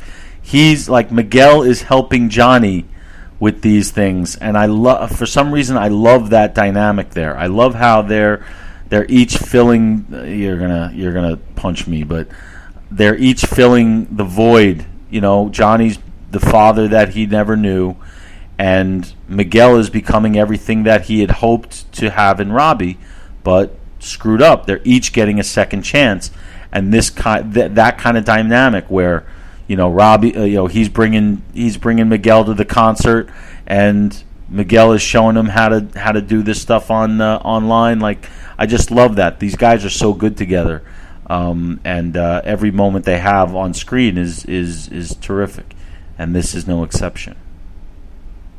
I wish I had a plate of pancakes because I'd pour the syrup from your comments all over your sugary sweet. All right. In the meantime, can you put your microphone closer to your mouth? Oh, sorry. All right, well, so I can hear your insults better and clearer. Yes. Yeah, this is more apropos. It's starting to heat up. Let's move on. It's time for a Nothing Worthwhile episode breakdown. It's episode 7, Obstacuelos. I think. Nothing worthwhile. episode breakdown. I think. Obstacuelos. There's a dream duel. The wheelchair gets trashed. Miyagi-Do reopening. Welcome back, Miguel. We got a lot to catch up on. Johnny goes a-looking. I told you, Dad, I quit karate. He's not my sensei anymore. Dimitri gets bullied again. Sam confesses. They all drank the Kool-Aid. Johnny pitches the new dojo. I got up, I finished the fight, and I won. I love your big dick. Show me cast the rod. I told you Cobra Kai for life. Johnny and Kreese go their separate ways. All that and more. Andrew Gruthius, your thoughts on episode 7, Obstacuelos. Is this the one where where Daniel and Sam go fishing? Yes. Okay. That to me is the centerpiece of this episode. It's like the chosen Daniel thing from the previous one. This is the most important thing that's happening here. I love how he brings up how they connect his fear and the Miyagi, from Karate Kid 3, because Karate Kid 3 is a bad movie, and it's tough for them. It's got to be tough for them to make stuff from that movie matter. And I go back to the Creed Rocky IV thing. We know Rocky IV is not a good movie, but Creed 2, some of the things that they did make some of the things in Rocky IV better than they were back then. They do the same thing here with that moment where Miyagi tells him must not lose to fear, and yells at him for the first time, and that really brings Sam and Daniel to a point in their relationship that we haven't seen yet. So that was a terrific scene. I think it was Macchio's best acting that he's done in this series so far. And the rest of the episode is really setting up everything for leading towards the finale here. Is this the one? Is this also the one where they? No, I think it's next one where they get the All Valley tournament. They have that issue. I think that's the next episode. Am I right about that? Yes. I'm just asking. I'm not giving away anything. I'm just asking. But yeah. Why don't you go? Hey, is this the one where it ends with the cliffhanger and JR was shot? Listen, I watched the Captain Steubing fell over the love. You know what? Honestly, you know why I have to ask these questions? Because I watch it a little bit differently than you. You watched it took you a few weeks to watch it. Me, I watched it all as one long loop. Like, I didn't take a break. I binged the whole thing, the first day it was out. So I kind of lose track as to like what episode is what episode, because to me it's a 5.5 hour movie. So, and that's, I'm not saying. Yeah, I watch with my laptop on my lap, and I'm taking notes as we go along. Yeah, I agree with you. There's like a lot going on, but there's not like a main kind of plot. I agree. It's sort of building to the next couple of episodes. Yes, I agree. Obviously they put in Karate Kid 3 here, and yeah, it works for me because I like when Daniel says, "I got up, I finished the fight, and I won," and he's kind of mentoring his daughter. Right. Got a mild chuckle with I don't know. I forget the name of the character. The super hot popular girl who comes back in season 3, the blonde. And she writes on Dimitri's cast, "I love you, big dick." Oh! God damn it! I should know this. I think Kyler draws a big penis on his cast. Yeah, and Dimitri what the can't hell's do her nothing name? about it. Oh my God, I'm supposed to know this. Yes. Well, I'll remember it later. And I think here the biggest thing is at the very end, Johnny and Kreese officially go their separate ways. Yes, and that's important. And the flashbacks again emotionally work. It's just a little jarring to see because they look a little cheap. Well, I think this one opens with Sam's dream sequence. She squares off against Tori. Oh yeah. Oh, I was hearkening back to the. All right, please let me run the deal. I got the facts right in front of me. Okay. He's like, is this the one where Johnny wakes up drunk and is a handyman? No, that's season 1. Yeah, that's right. All right. Well, look, this is. I mean, I got a lot of thoughts. We're getting down to as they say, the Tradio nitty-gritty. It's time for a Nothing Worthwhile episode breakdown. It's episode 8. The good, the bad, the badass. Nothing worthwhile. Episode breakdown.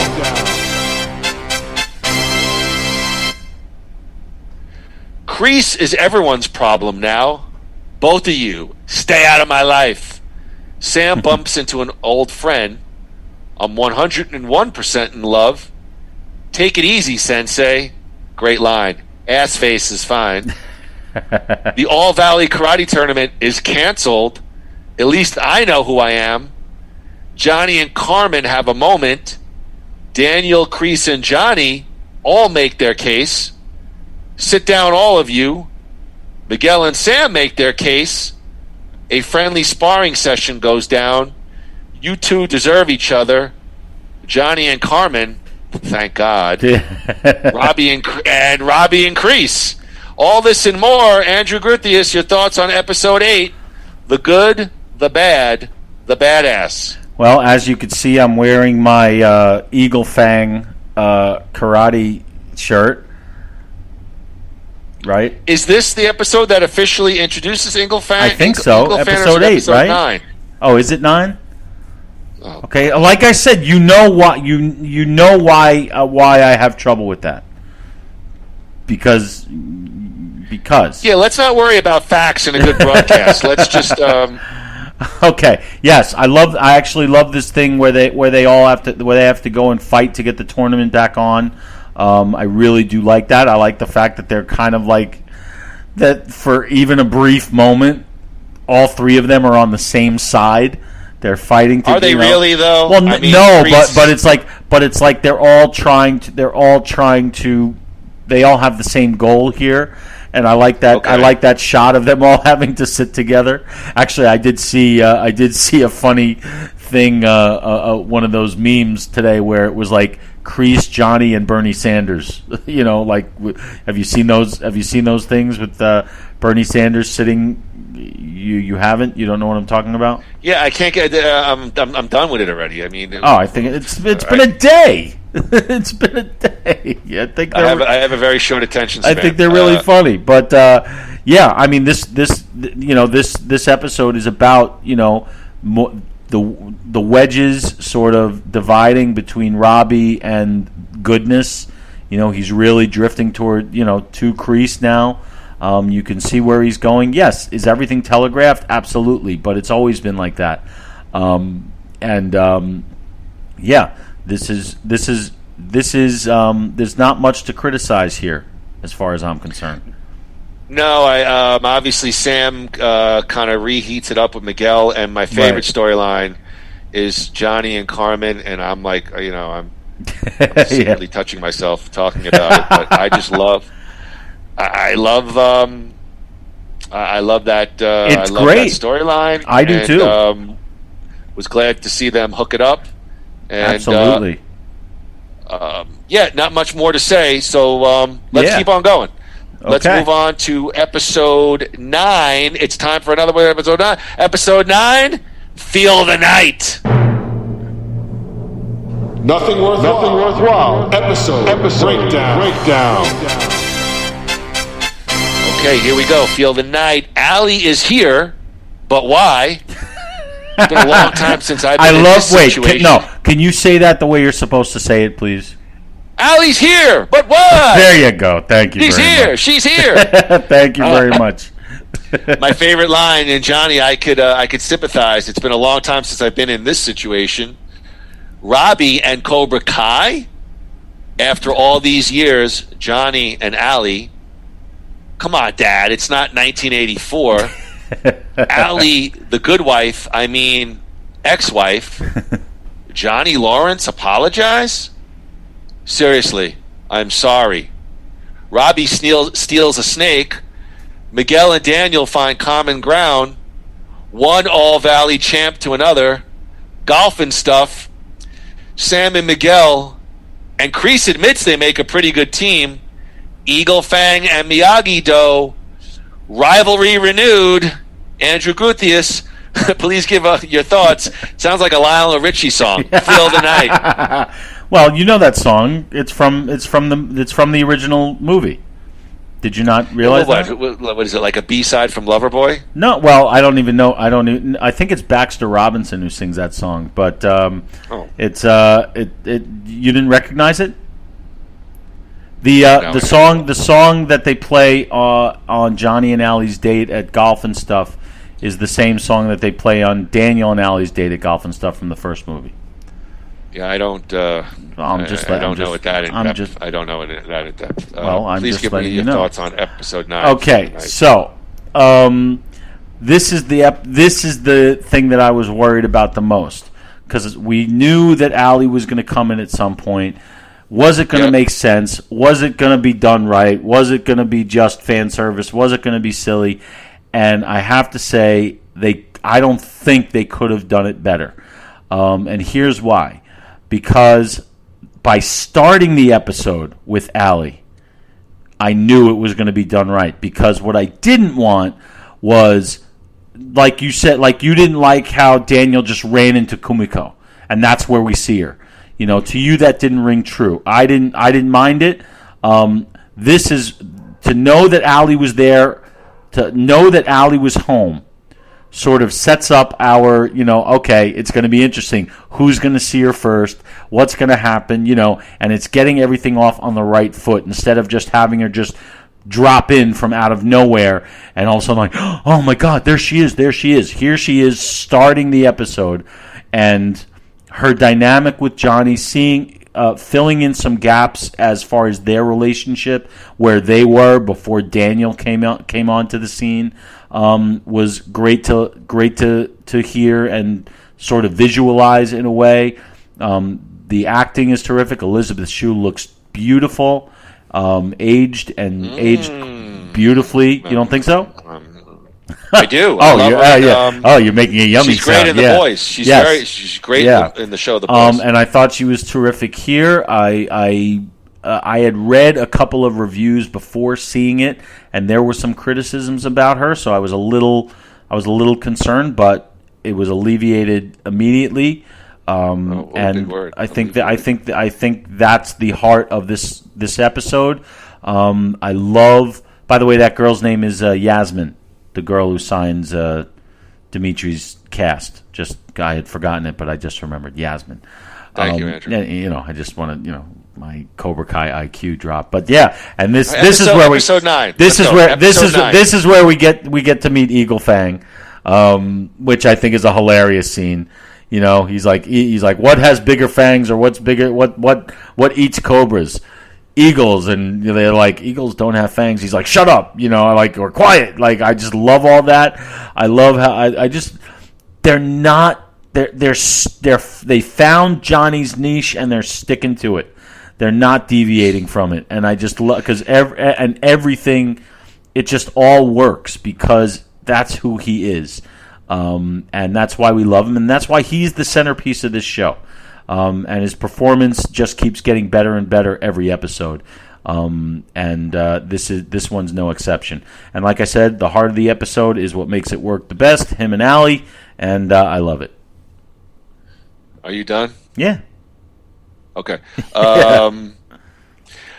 I was shockingly, when Elizabeth Shue's first on screen, it didn't have the hold. I mean, this is a real major character drawback. but I did like the way they did it, and it pays off in episode 10. And I'll tell you why when we get to there. So, it did feel kind of realistic. It feels like two old flames kind of catching up. It didn't seem forced. They don't really throw the romance angle down your throat with it. They kind of tease around the edges with it. So I no complaints really there. I like Miguel and Daniel find common ground. I think Daniel says to him, one All Valley champ to another. That was a nice little touch. Eagle Fang and Miyagi-Do, and sort of the rivalry renewed. Here's what I'll say.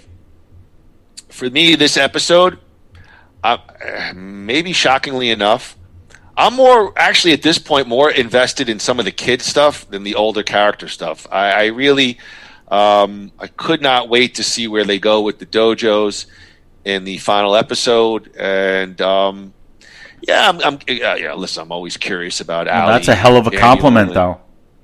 Okay. I mean, the kid stuff really takes center stage, and I mean, that's really. I don't have much more to say. That's like I said, that's a hell of a compliment for us to be.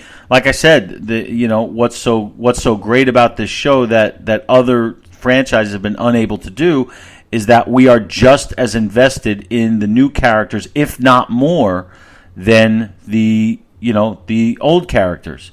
And we're all in with everybody. Is there any character here that we follow throughout the series that you're not interested in? That any time they come on screen, you're like, him or her again? Is there any one of these like? And I'm not talking about the ones that appear like fleetingly in this episode and then in that. I'm talking about whose narratives we are supposed to be invested in. That's not working for you? No, I mean, if there was one blow-off character, and it's not when I say blow-off, I kind of never really got into Amanda's vibe, but here she's got a little bit of an attitude. She takes more of an aggressive stance against Kreese, and I kind of liked it. So, no, there's not a character. You didn't feel that Amanda, like, especially in season 2 when she was laying down the law with Daniel, like saying you're being an idiot here. You're not. This is not what you're about. Like, and she forces him to sleep on the couch because he was just causing so much trouble, and he was becoming so wrapped up in this nonsense. And I felt that I think she's really funny sometimes when she's just looking at him like he's just such an idiot. And because sometimes we want to say that to him, we want to sit him down and saying, "What the hell are you doing? You got a great life here. Why are you getting yourself into this nonsense?" Again,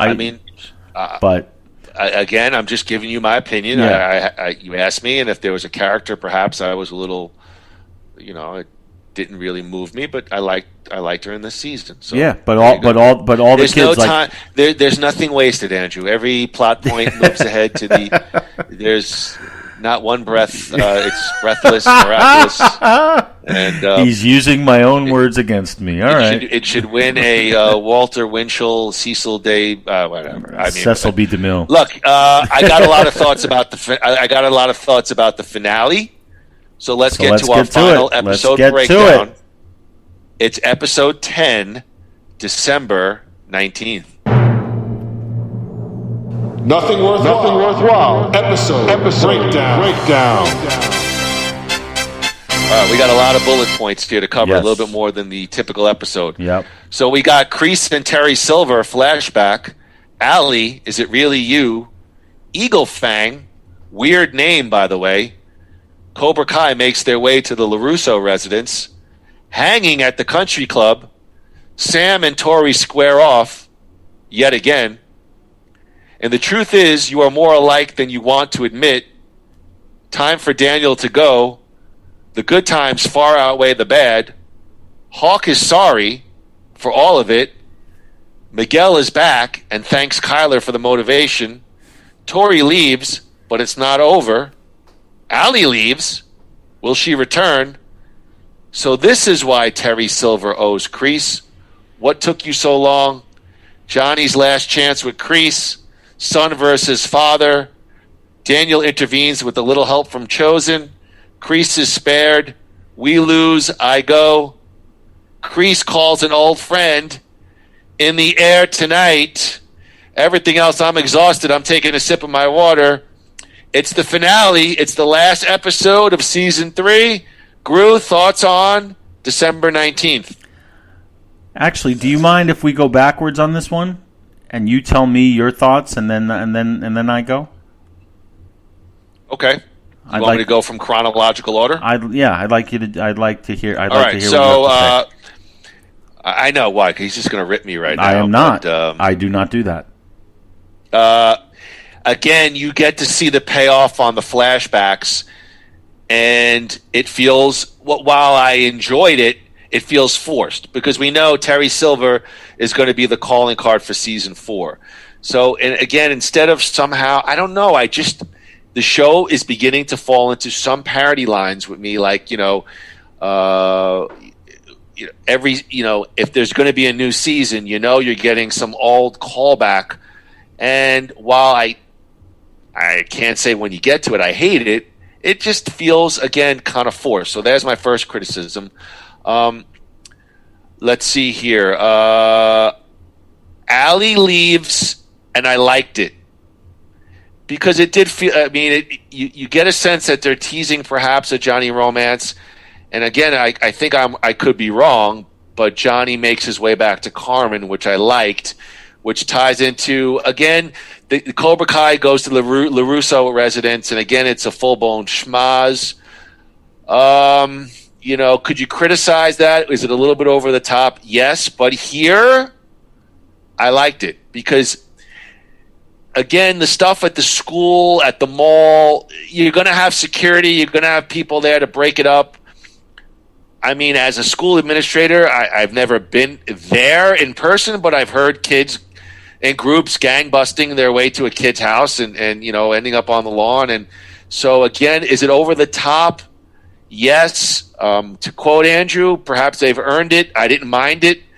And, of course, like everybody else, Hawk does he goes full-blown baby face, and again, is it a little gimmicky? But I liked it. I mean, they're angling towards it the whole time, and again, he says, "I'm sorry for all of it." Dimitri could be like, "Yo, f you effing broke my arm," but they team up, and again, it's a buddy cop. It's Tango and Cash, and they're beating everybody. It's choreographed karate, but I didn't mind it. I liked it. The ending, Kreese literally tries to murder Johnny. Perhaps that's a wee bit over the top. Again, as Andrew has mentioned, you got a lot of this bumps and Three's Company type shit. Johnny bangs it to Robbie. He gets knocked out in the lockers. Again, a little gimmicky. The ending with, Miyagi-Do and Eagle Fan training together at Miyagi-Do, I liked it. Again, gimmicky, but I liked it. I guess my biggest criticism would be, Terry Silver's coming for season 4. And again, while I'm sure I won't mind it, how they got there was a little bit bullcrap to me. The other stuff, it borders on kind of being over the top where you can go, this is ridiculous. But it's just enough that I bought into it, and so it certainly made me interested and excited for season 4. So again, that's my thoughts. I don't know if I articulated myself well. You did. That's how I thought. You did, and we agree on everything. Surprisingly, except I think I liked it a lot better than you did, because you're saying how it was over the top. Yes, but I liked it. I would say. It was over the top, yes, but I absolutely loved it because of my investment in each of these storylines, and they're all now coming together, and they're firing on all cylinders. Yes, I do agree that the fight at Daniel's house is as crazy and nuts as it is. It's more believable than the school one, and I love Hawk's face turn. Yes, they were teasing it the whole time, and I wanted to see it the whole time. This show telegraphs every punch and every kick to be transparent. But that's kind of to me that's part of the charm of it. And they do. And I want to get to Allie and Johnny in a second, but they do something really smart here. Because, and I'm gonna go back a little bit because as we know at the end of last season they teased Allie's return, but I do know that at the time they didn't know if they were going to be able to get Elizabeth Shue. She had not agreed to do it, so they had a plan B, like to back that up. They did not paint themselves into a corner, and they don't do that here. They don't. I mean, it's obvious who he's calling, but they can write themselves out of it if the actor is not available or if they don't. Oh, come on! No, I'm just saying. Silver is going to be the main. Obviously, and I hope that he is. But very smartly, they didn't back themselves into any corner that they can't write themselves out of. But my theory is that Terry Silver's been bankrolling Kreese the whole time. I said that last week. So I don't. Shocking. Yeah, shocking theory. Nothing is shocking, but I don't need it to be shocking. It's now the Allie and Johnny thing. My theory is, I think the way this whole thing played out from all the stuff at the country club with Daniel and Allie and Johnny and Allie, I thought it was so well done. I agree. So well done. I don't see how it could have been better. Johnny, I think they show us that Allie may be the love of Johnny's life, but Johnny is in love with Carmen. I agree, and that's what I love about it. And when they play, like even down to the song choice, the Journey song at the Open Arms, as he's turning on the charm, he sees the minivan. He's like, "Can I give you a ride?" And she's like, I got to go back to my parents. And he literally goes right home to Carmen, and he wants to tell her he loves her. And then obviously all hell breaks loose. But I hope Allie does not come back. She did what she needed to do. She brought Daniel and Johnny together. She made them realize that, in a way that they kind of need each other. She closed the book on Daniel. She closed the book on Johnny. Why should she be involved in any? I think her job is done. I don't need to see her again. May I add to your points? Of course. Actually, that one I completely agree with you. It would have felt almost a bit on parody if, one of them went, "Oh my, I'm leaving my wife. I'm going." Yeah. So I agree. It felt like some old flames. There's some on the fringes, romance talk, but they realize, even Daniel, what they have and the good solid place that they're at. And I did absolutely, the one schmaltzy thing I bought into was, I love when Johnny went to see Carmen. Obviously he sees Miguel all bruised up. Yeah. But I was so, I just love that. I love that storyline because, we've all, we've all had, we live in apartment complexes. You meet somebody passing in the hallway and then you see him again. It just felt really nice to me. And I love that Carmen character. First of all, I think she's beautiful. The actress, yes. I don't even know who she is, but I was rooting for them. I was rooting for Johnny to stay with the original flame, and he did. He made the right choice. So I agree with you. It felt kind of realistic, and I agree. Did they leave it open where they could call back Allie? Perhaps, but I agree with you.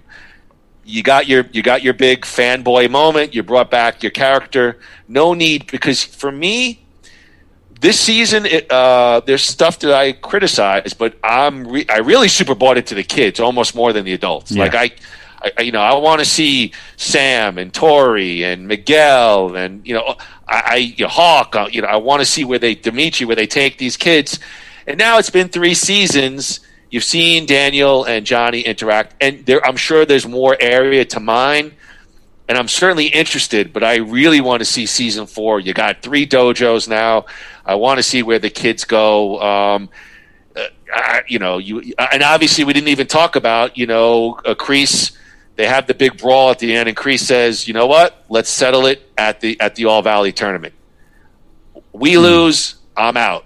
You lose, you're out." So obviously there's a dynamic there, and I could see that happening amongst adults saying, "Sure, hey, this is our little side bet going into the tournament." I said a lot. I'll shut up.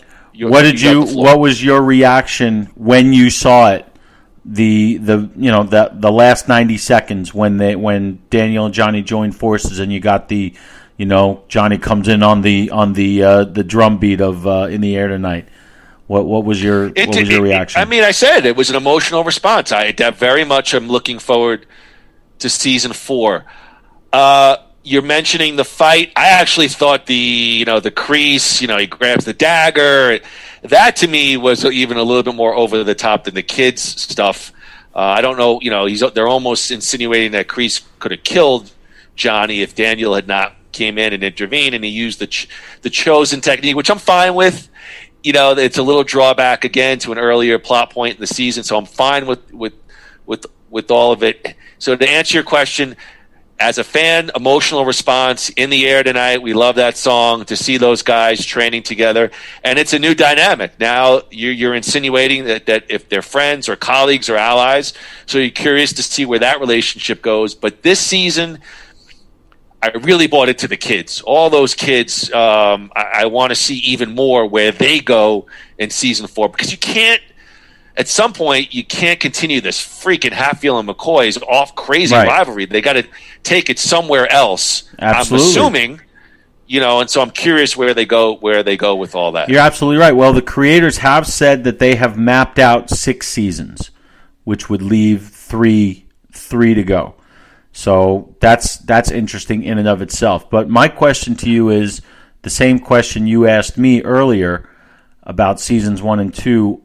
What are your now official rankings, and then I'll give you mine as far as the seasons go. Of course, you'll go last, but I will. Okay, you want me to go first? I can go first. No. I'm going to give you mine. It goes in chronological order. Season 1, I think, is the best. Best favorite? Yeah, I'll go 1, 2, and 3. I was turned off in a little bit to season 3 with 2 points. I made it clear. I never bought into that whole Diona storyline. Right. Kamiko, I thought, was kind of lame. Chosen. They got there. I didn't like how they got there, but I liked that interaction. Mm-hmm. And you could see Terry Silver from a mile away. I don't know.